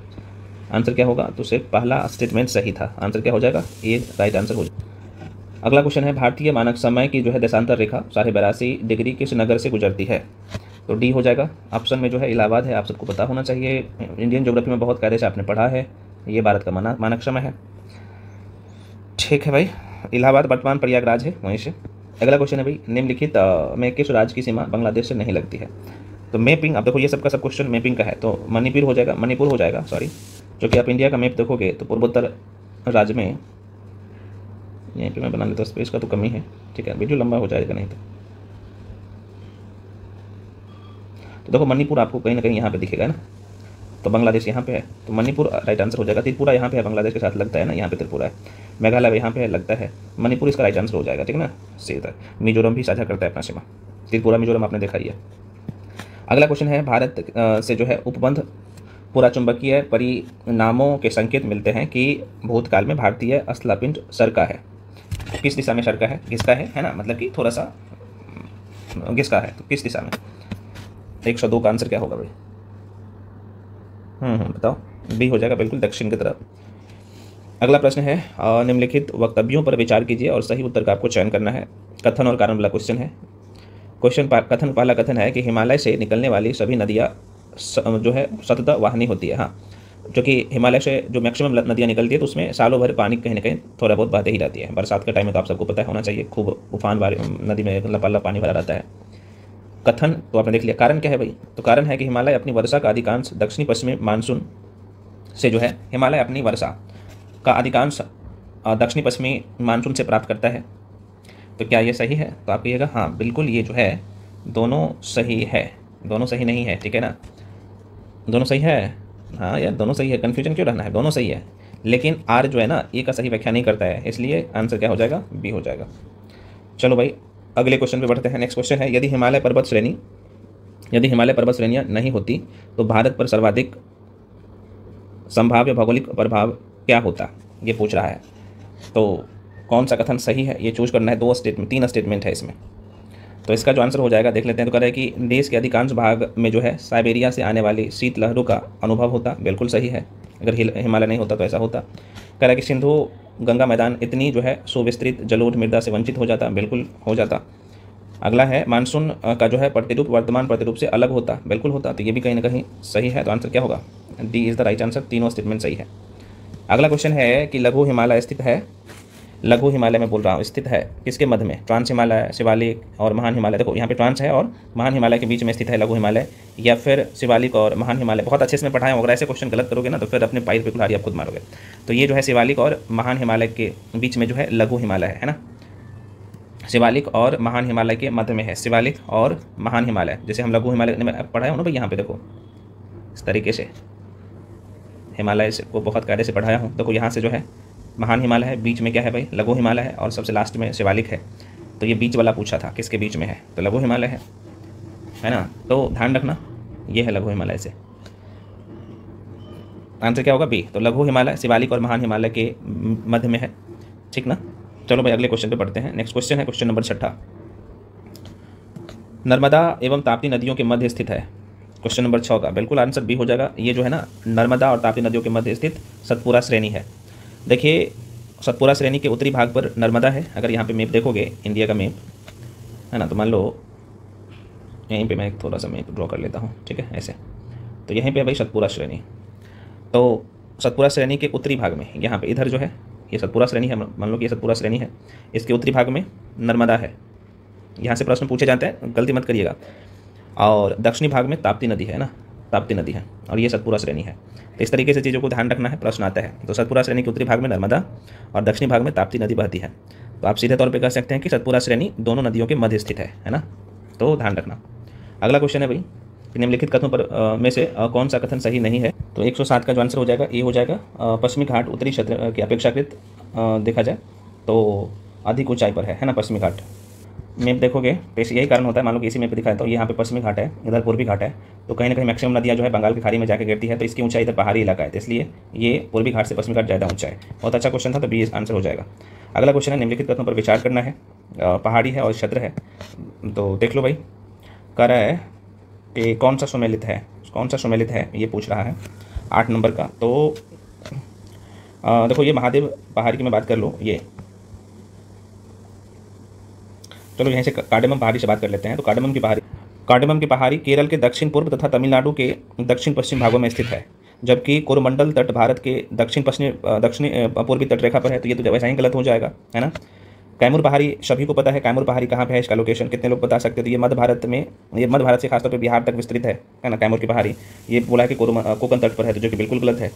अब ये देखो महादेव पहाड़ी मध्य भारत में है, पता ही होगा, इसका मैक्सिमम लोकेशन जो है मध्य प्रदेश के आसपास का क्षेत्र में है। मिकिर पहाड़ी पूर्वोत्तर भारत में है। मिकिर पहाड़ी बहुत क्वेश्चन आता है भाई, ध्यान रखना, मिकिर पहाड़ी से गलती मत करना। महादेव पहाड़ी मध्य प्रदेश में ही है ना, ध्यान रखना। और मिकिर पहाड़ी की मैं बात कर लूँ तो ये पूर्वोत्तर भारत में खास तौर पे देखा जाए तो असम राज्य में स्थित है ना। मिकिर पहाड़ी कहाँ पे, पूर्वोत्तर भारत में, असम राज्य में, है ना।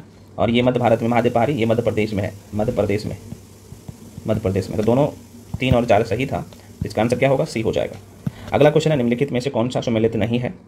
9 नंबर का फिर से ये दर्रा है, तो नाथुला दर्रा किस राज्य में है, लिपुलेख किस में है, ये पूछा है। तो देखो भाई नाथुला जो है ना सिक्किम में है, तो आंसर क्या हो जाएगा भाई, सिक्किम हो जाएगा। लिपुलेख दर्रा की मैं बात कर लूँ तो ये उत्तराखंड में है, तो ये बिल्कुल सही है। और उसके बाद रोहतांग दर्रा की मैं बात कर लूँ तो यह जो हिमाचल प्रदेश में सही है, और पाल घाट जो है ये केरल में है। तो कौन सा हो जाएगा, ये दूसरा, तीसरा और चौथा सही था, सिर्फ एक गलत था, ठीक है ना। और आंसर क्या हो जाएगा देखते हैं ऑप्शन में।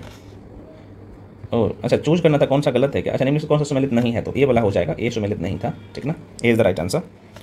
अगला क्वेश्चन है आपके सामने, क्वेश्चन है कि मेघालय का पठार भाग है किसका। बिल्कुल ये जो है प्रादीपीय खंड का भाग है मेघालय का पठार, है ना। तो ध्यान रखिएगा, यह भ्रंश घाटी के यह जो है भ्रंश के कारण प्रादीपीय भाग से जो है मालदा गेप का नाम आपने जरूर सुना होगा, तो वहाँ से पृथक हो गया है। निम्नलिखित में से कौन सा सुमेलित है, ये पूछ रहा है 111 का। तो देखो ये सुमेलित है, पनागुंडी तमिलनाडु में है, बाकी सब गलत था। मैं दूंगा पीडीएफ तो कर लेना, बड़ी लंबा वैसे वीडियो हो गया। निम्नलिखित प्रदेश में एक स्थलरुद्ध देश कौन सा है, ये पूछ रहा है।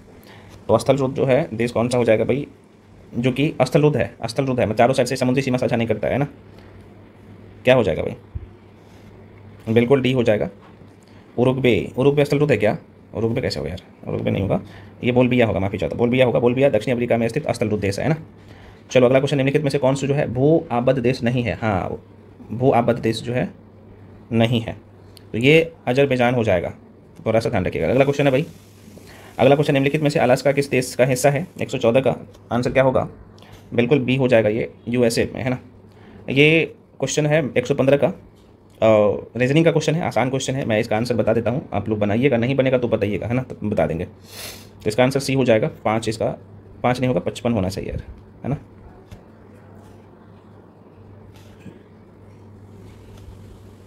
पचपन कैसे होगा, 5 ही होगा, ठीक है ना, 5 होगा, जो कि ये सी हो जाएगा, इसका आंसर देख लेना। प्रथम जो है 8 अभाज्य संख्याओं का योग निकालना था, बहुत आसान है, आप अभाज्य संख्या निकाल सकते हो आराम से, सबका योग। तो प्रथम 8, ये प्रथम बोला है, तो 2, 3, 5, 7, 11, 17, 19, है ना, सबका जोड़ लो कितना होता है और योग निकाल लो, तो सबको जोड़िएगा तो ये आई थिंक 77 आता है ना, तो ये आंसर हो जाएगा। अच्छा इसमें मैं थोड़ा सा रीजनिंग बता ही देता हूँ। रीजनिंग में ये क्वेश्चन था कि ये 55 विद्यार्थी, जैसे ये पिछले वाले मॉक टेस्ट में क्वेश्चन करवाया था, 55 विद्यार्थी की कक्षा में 34 क्रिकेट खेलना पसंद करते हैं, 26 बैडमिंटन, तो साथ ही प्रत्येक विद्यार्थी 2 खेलों में से कम 1 खेल खेलना पसंद करता है, तो कितने विद्यार्थी क्रिकेट बैडमिंटन दोनों खेल खेलते हैं। देखो तो क्या करना है, दोनों को जोड़ देना है, 34 और 26 को, टोटल कितना है 55 है, तो उसमें से घटा देना है, तो अब 5 निकलेगा, तो वह दोनों खेल खेलना पसंद करेगा। इस तरीके से चीज़ों को करना है, बहुत आसान था, कुछ था ही नहीं। और 10 नंबर का मैथ रीजनिंग का क्वेश्चन आता है भाई, इसलिए लिया हूँ। अब ये भी क्वेश्चन है, देखो रैंकिंग का क्वेश्चन है, आराम से बना सकते हैं, हालांकि मैं आंसर बता के निकल जाता हूँ। इसका सी आंसर हो जाएगा, बनाइएगा, ठीक है, सी हो जाएगा 50। ये मिल्क केक, सिरप, टी, ये सबको आपको निम्नलिखित में से कौन सा विषम है, तीनों में से अलग है, सभी में से ये चूज करना था। 118 का, तो देखो सिरप, बाकी मिल्क केक और टी कहीं ना कहीं जो है ये दूध का दिख रहा होगा, बाकी ये अलग है। अगला क्वेश्चन है, अमर अकबर एंथोनी कुल 80 वर्ष का है, देखो ये भी आसान क्वेश्चन है, 119 का, तो ये आंसर 71 हो जाएगा, देख लेना। ये क्वेश्चन है भाई, देखो कह रहा है कि जैसे गोंद का संबंध जो है, गोंद को किससे हम चिपकाने का काम करते हैं, तो निम्नलिखित में किसका, सुई का काम क्या होगा, तो सुई का काम होगा सिलाई करना, है ना, डी हो जाएगा, ध्यान रखिएगा। अगला है भाई, किस राज्य सरकार ने राज्य में क्या है, तो अवैध खनन को रोकने के लिए, अवैध रूप से बालू ढुलाई रोक लगाने के लिए जो है वाहनों पर 20 इंच की लाल रंग की चौड़ी पट्टी का अनिवार्य किया है। ये कौन करेगा, आप सबको पता ही है, प्रेजेंट टाइम में ये बिहार न्यूज़ में है। अगला क्वेश्चन है, बिहार में सरकारी स्कूल बच्चों को अब सप्ताह में एक दिन मंगलवार को मिड डे मील में गर्म दूध जो है पीने को मिलेगा। तो बताइए कि पूरे भारत में मिड डे मील की योजना की शुरुआत कब हुआ था। भाई देखो, अच्छा क्वेश्चन है ना। तो मिड डे मील की योजना की जो शुरुआत हुआ था, कब हुआ था, तो ये हुआ था 1995 में, है ना। बिहार के सरकारी स्कूल में पढ़ने वाले बच्चों के लिए देखा जाए तो स्कूली बच्चों को अब जो है सप्ताह में एक दिन मंगलवार को दूध पीने को मिलेगा, है ना। और पूछा गया था कि मिड डे मील की शुरुआत कब हुआ था। चलिए अगले क्वेश्चन में बढ़ते हैं। नेक्स्ट क्वेश्चन है भाई, अच्छा कई बार ना डेट पूछ ली जाते हैं मिड डे मील योजना की शुरुआत, तो ये ध्यान रखना 15 अगस्त 1995 को हुआ था, ठीक है। चलिए अगले क्वेश्चन में बढ़ते हैं भाई। क्वेश्चन है कि किस वर्ष तक विकसित भारत बनने की दिशा में नीति आयोग ने राज्य से सुझाव मांगा है, जिसके लिए बिहार जो है जून 2024 के बाद केंद्र को अपना विजन डॉक्यूमेंट सौंपेगा। तो कितने लोग इसका आंसर दीजिएगा। हालांकि ये आप देखेंगे तो मैं क्वेश्चन पहले वाले मॉक टेस्ट में करवाया हूँ, इसलिए महत्वपूर्ण हो जाता है ना। तो बी हो जाएगा, वर्ष 2047 तक विकसित भारत बनने के लिए तैयार होने वाले ब्लू प्रिंट में बिहार भी मदद करेगा। बिहार इसको लेकर जो है एक विजन डॉक्यूमेंट तैयार करेगा और इसके माध्यम से केंद्र सरकार को अपना सुझाव देगा, है ना। अगला क्वेश्चन है भाई, किस राज्य सरकार ने मई 2025 में गीग वर्कर्स मतलब कि सामाजिक सुरक्षा और कल्याण अध्यादेश पेश किया है। इतना इंपॉर्टेंट है, तो ये कौन किया है और ऐसा काम कौन कर सकता है भाई। ये जो किया है यहाँ पे आप देख सकते हो, कर्नाटक राज्य ने किया है, ठीक है। कर्नाटक सरकार ने गीग वर्कर्स के अधिकारों की रक्षा के लिए कर्नाटक प्लेटफॉर्म आधारित गीग वर्कर्स मतलब कि सामाजिक सुरक्षा और कल्याण अध्यादेश 2025 जारी किया है। अगला क्वेश्चन है भाई, आप देख सकते हैं कि अंतर्राष्ट्रीय आपातकालीन आर्थिक शक्तियाँ अधिनियम किस देश से संबंधित है। करंट अफेयर्स का क्वेश्चन है और ये सब जो है मई जून का करंट अफेयर्स है ना, तो इसलिए महत्वपूर्ण है। तो इसका भी ऑस्ट्रेलिया आंसर हो जाएगा। अगला क्वेश्चन है, घाटमपुर थर्मल पावर परियोजना किस शहर में स्थित है। वो वेरी वेरी इंपॉर्टेंट है, माइंड में लिखिएगा। 25 का मान भी चाहता हूँ, 25 का आंसर हो जाएगा ना, जहाँ पे सी हो जाएगा संयुक्त राज्य अमेरिका। 26 का जो है आंसर ए हो जाएगा, उत्तर प्रदेश में है ये। देखिए ये जो है हाल ही में भारत के प्रधानमंत्री ने उत्तर प्रदेश के कानपुर नगर में घाटमपुर थर्मल पावर प्रोजेक्ट की जो है यूनिट 1 को समर्पित किया है, जिसकी क्षमता जो है 660 मेगावाट जो है ये। और यह प्लांट उत्तर प्रदेश के कानपुर नगर जिले में घाटमपुर में स्थित है, तो ये इसलिए महत्वपूर्ण है। अगला क्वेश्चन है भाई, ग्लेशियर संरक्षण पर अंतर्राष्ट्रीय सम्मेलन 2025 का मेजबान कौन देश है। ये हो जाएगा ताजिकिस्तान है, और ये भी जाहिर सी बात है अभी न्यूज़ में था। नल सरोवर बहुत अच्छा है, ये नल सरोवर वन्यजीव अभयारण्य किस राज्य में स्थित है। तो आंसर हो जाएगा इसका सी। देखो भाई डिटेल में इसके बारे में चर्चा कर दिया हूँ, जब मैं पूरी PDF दूंगा तो करंट अफेयर्स का एटलीस्ट एकदम डिटेल में पढ़ लेना है आपको। उस यूक्रेनी ऑपरेशन का नाम क्या है जिसमें रूसी हवाई ठिकानों पर जो है बड़ा ड्रोन हमला हुआ था। बिल्कुल इसका जो आंसर हो जाएगा यहाँ पे सी हो जाएगा, ऑपरेशन स्पाइडर वेब, है ना। अगला क्वेश्चन है, हाल ही में खबरों में रही भारत, ये बोला हाल ही में खबरों में रही दिबांग नदी किस राज्य से होकर बहती है ना। तो आंसर जो है जो ये अरुणाचल प्रदेश और असम दोनों में बहती है ये। किस राज्य सरकार ने जो है विशेष ज़रूरतों बालों बच्चों की सहायता के लिए बचपन डे केयर सेंटर शुरू किया है। ये आंसर हो जाएगा, उत्तर प्रदेश ने ऐसा पहले शुरू किया है। अभ्यास शक्ति 2025 भारत और किस देश के संयुक्त सेनाभ्यास था। बहुत अच्छा, वेरी वेरी इंपॉर्टेंट क्वेश्चन। तो यह जो है इसका आंसर डी हो जाएगा, भारत और फ्रांस के बीच में। ये 8वां संस्करण था और ध्यान रहे 8वां संस्करण जो किया गया ये 18 जून से लेके है ना 1 जुलाई तक, है ना 1 जुलाई तक हुआ है। तो अभ्यास शक्ति 2025 में जो किया गया भारत और रूस के सेना के द्वारा। अगला क्वेश्चन है भाई, श्री पद्मा भवस्वामी मंदिर किस जो है राज्य में स्थित है 35 का। तो आंसर इसका जो है हो जाएगा सी, केरल राज्य में है। नेक्स्ट क्वेश्चन है, वित्त वर्ष 2024-25 में सर्वाधिक पवन ऊर्जा क्षमता प्राप्त करने के लिए किस राज्य में जो है किस राज्य को जो है देश में प्रथम स्थान प्रदान किया गया। तो ऑप्शन आप देखेंगे तो आप आराम से टिक भी कर पाओगे, है ना। तो 34 का जो आंसर हो जाएगा भाई बी हो जाएगा, कर्नाटक, ठीक ना। अगला क्वेश्चन है, वित्त वर्ष 2024-25 में सर्वाधिक, अच्छा वही सेम क्वेश्चन हो गया, 35 का भी बी हो जाएगा तब, है ना। कर्नाटक के क्वेश्चन रिपीट हो गया, कोई बात नहीं, हो जाता है यार, क्योंकि इन्होंने जो कर्नाटक में देखा जाए तो 1331.48 मेगावाट की उच्चतम पवन ऊर्जा क्षमता जोड़ने के लिए प्रथम स्थान पर ये है, तो थोड़ा सा ध्यान रखिएगा। अगला क्वेश्चन है भाई, अंतर्राष्ट्रीय निशानेबाजी खेल महासंघ विश्व कप 2025 में पदक तालिका में भारत कौन सा स्थान पर रहा है। तो एक्चुअली जो भारत रहा है, भारत का स्थान 3रा रहा है ना। चलिए आगे बढ़ जाते हैं। अगला क्वेश्चन है भाई, जाग्रेब किस देश की राजधानी है। जाग्रेब किस देश की राजधानी है, वेरी वेरी इंपॉर्टेंट है, अभी न्यूज़ में था, है ना। तो आंसर क्या होगा, बी हो जाएगा। क्रोएशिया की मैं बात कर लूँ, ये क्रोएशिया हो जाएगा। देखिए भारत के प्रधानमंत्री हाल ही में जो है क्रोएशिया का दौरा किया। कनाडा में जी जो है 7 शिखर सम्मेलन के बाद अपने 3 राष्ट्र दौरे के दौरान जो है ऐसा करने वाले पहले भारतीय प्रधानमंत्री बन गए। तो इसलिए क्रोएशिया ध्यान रखिएगा। क्रोएशिया पूर्वी एड्रियाटिक सागर के किनारे मध्य और दक्षिण पूर्वी यूरोप में स्थित है, जो इसे रणनीतिक समुद्री महत्व देता है। इसकी राजधानी, क्रोएशिया की राजधानी जो है क्या है भाई, तो जाग्रेब है। जाग्रेब अभी ने आपने देखा। ये अगला क्वेश्चन है भाई कि किस विश्वविद्यालय ने आदिवासी छात्रों को प्रशिक्षित करने के लिए जय हिंद योजना शुरू किया है। बहुत अच्छा क्वेश्चन है। तो आंसर ये होगा दिल्ली विश्वविद्यालय। नेक्स्ट क्वेश्चन है भाई, एक मिनट, एक क्वेश्चन यहाँ पे है। अंतर्राष्ट्रीय योग दिवस 2025 का विषय क्या था। बहुत इंपॉर्टेंट है। अंतर्राष्ट्रीय योग दिवस 2025 का जो थीम था इस साल का क्या था भाई, ये हो जाएगा एक पृथ्वी एक स्वास्थ्य के लिए योग, है ना, ध्यान रखिएगा। ये 21 जून को विश्व स्तर पर मनाया जाता है, ध्यान रखना। 21 जून को, कितने, 21 जून, तो इस बार 21 जून 2025 को मनाया गया। तो देख सकते सभी का सभी करंट अफेयर्स न्यू अपडेटेड है।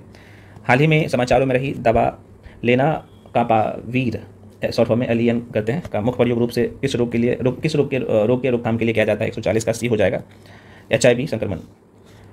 भारत में रनवे रबर रिमूवल मशीन देखा जाए तो तैनात करने वाला पहला हवाई अड्डा कौन सा है भाई, तो आंसर सी हो जाएगा नोएडा अंतर्राष्ट्रीय हवाई अड्डा। ललित उपाध्याय जिन्होंने हाल ही में अपनी सेवानिवृत्त की घोषणा की, तो किस खेल से जुड़े हुए हैं, ये भी अच्छा क्वेश्चन है। तो आंसर ये हो जाएगा, ये हॉकी से जुड़ा हुआ था। एशिया में जलवायु की स्थिति 2024 रिपोर्ट किस संगठन द्वारा जो है, एशियाई में जलवायु की स्थिति 2024 रिपोर्ट किस संगठन द्वारा जारी किया गया है। तो आंसर जो इसका हो जाएगा यहाँ पे ए हो जाएगा, है ना। तो ये WMO विश्व मौसम विज्ञान संगठन के द्वारा किया गया है। अगला प्रश्न है, नेक्स्ट है क्वेश्चन नंबर 144 की एशिया पैरा बैडमिंटन चैंपियनशिप 2025 का मेजबान कौन सा देश है। तो ये सी हो जाएगा, है ना। यहाँ पे किधर कर दिया भाई, चूँकि देखा जाए तो थाईलैंड हो जाएगा भाई। यहाँ पे सी कर लेना इसे, है ना, थाईलैंड हो जाएगा। तो देखा जाए थाईलैंड की बात कर लो तो भारतीय, है ना, शटलरों ने हाल ही में 17 से 22 जून तक थाईलैंड में आयोजित एशियाई पैरा बैडमिंटन चैंपियनशिप 2025 में 27 पदक जो है जीतकर अपना सर्वश्रेष्ठ प्रदर्शन किया। और पदक तालिका में 4 स्वर्ण, 10 रजत और 13 जो है कांस्य पदक शामिल है इसमें। तो मैं डिटेल में दे दिया हूँ, PDF में देखो, पढ़ लेना सबको। भारत की पहली हाइड्रोजन ईंधन सेल बसें किस शहर में जो है लॉन्च की गई है। 45 का आंसर जो है डी हो जाएगा, लेह लद्दाख। अगला क्वेश्चन है भाई, थर्ड मिसाइल प्रणाली किस देश द्वारा विकसित की गई। बहुत अच्छा, अभी ये लगातार न्यूज़ में था। थर्ड डी हो जाएगा, इजराइल। देखो भाई, इजराइल होगा क्या, 46, हाँ इजराइल। हाल ही में संयुक्त राज्य अमेरिका ने जो है इजराइल और अमेरिका द्वारा परमाणु स्थलों पर जो है हमला से जुड़े 12 दिवसीय संघर्ष के दौरान ईरान के हवाई हमले से बचाव के लिए, है ना, अपने terminal high altitude area defence, जिसे हम लोग थार्ड कहते हैं, तो मिसाइल सिस्टम स्टॉक को 15 से 20% इस्तेमाल किया। थार्ड सिस्टम संयुक्त राज्य अमेरिका द्वारा विकसित एक उन्नत मिसाइल रक्षा है, जो टर्मिनल चरण से देखा जाए या टर्मिनल चरण में छोटी, मध्यम और मध्यवर्ती दूरी की जो है बैलिस्टिक मिसाइल को नष्ट करने के लिए कहीं ना कहीं ये सर्वोत्तम इसका कड़ी है। Third America ballistic missile defence BMD का एक जो है महत्वपूर्ण हिस्सा है। यह वायुमंडल के अंदर और बाहर दोनों जगह लक्ष्यों को रोक सकता है। सॉरी, ये जो है ना इजराइल कैसे होगा यार, आंसर इसका बी हो जाएगा, संयुक्त राज्य अमेरिका हो जाएगा, ठीक है।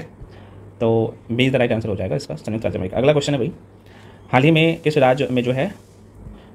राज्य में बेगोनिया नीसिओरम नामक एक नई फूलदार पौधे की प्रजाति की खोज किया गया है। तो 147 का जो आंसर हो जाएगा ये ए हो जाएगा। ये अरुणाचल प्रदेश में ऐसा देखने को मिला है, ठीक है ना, तो ध्यान रखिएगा। अगला क्वेश्चन है, हाल ही में समाचारों में उल्लेखित मायोजेनेसिस क्या है भाई, ये ध्यान रखना, मायोजेनेसिस। तो यह जो है मांसपेशी तंतुओं का निर्माण और विकास के लिए जो है ये खोजा गया है। फुटबॉल फॉर स्कूल्स कार्यक्रम फीफा द्वारा किस संगठन के सहयोग से चलाया गया या चलाया जाता है, ये क्वेश्चन है। तो इसका जो आंसर हो जाएगा, अच्छा ये जो क्वेश्चन मैं आपको बताया हूँ ये वाला ध्यान रखिएगा। हाल ही में ये मायोजेनेसिस क्या है, तो ये मांसपेशी तंतु का निर्माण और विकास के लिए इन्हें तैयार किया गया, ध्यान रखना, ठीक है। 49 नंबर का क्वेश्चन क्या है कि ये, अच्छा ये इसका आंसर जो हो जाएगा बी हो जाएगा, संयुक्त राज्य शैक्षिक वैज्ञानिक और सांस्कृतिक संगठन द्वारा ऐसा किया गया है। लास्ट क्वेश्चन है, कॉलेज और विश्वविद्यालयों के छात्रों के लिए जो है छात्रवृत्ति की, दोबारा सुनिए, कॉलेज और विश्वविद्यालय के छात्रों के लिए छात्रवृत्ति की केंद्रीय क्षेत्र योजना किस मंत्रालय द्वारा क्रियान्वित की जाती है। 150 का जो आंसर हो जाएगा भाई इसका सी हो जाएगा ना, शिक्षा मंत्रालय के द्वारा, ध्यान रखिएगा। CSBC का नाम आपने जरूर सुना होगा, CSBC। तो ये कंप्लीट था, चूँकि टोटल 150 क्वेश्चन रहता है, वीडियो का लेंथ थोड़ा सा बड़ा तो जरूर है ना। और कंटिन्यू बीच में एकदम एक बार भी नहीं रुकना, लगातार सारे क्वेश्चन मैंने आपको करवाया हूँ। तो आपको वीडियो स्लो लग रहा है तो आप फास्ट करके देख सकते हो, लेकिन ध्यान रहे जब मैं PDF दूंगा तो PDF से आप जरूर सारे क्वेश्चन को रिवीजन करना, इसी टॉपिक से क्वेश्चन आएगा आपके पेपर में। और इसका जो एनालिसिस है मैं थोड़ा सा दिखा देता हूँ, देख सकते हैं पूरे डिटेल एनालिसिस आपको दिखेगा, है ना। यहाँ पे इस तरीके से करंट अफेयर्स को बाकी सेक्शन का, तो अच्छे से कर लेना सबको। और जो लोग पेड बैच में आना चाहते हैं आ सकते हैं, मैं स्टार्टिंग में ही बता दिया हूँ। फ्रेंड्स मिलते हैं अगले वीडियो में, तब तक के लिए जय हिंद।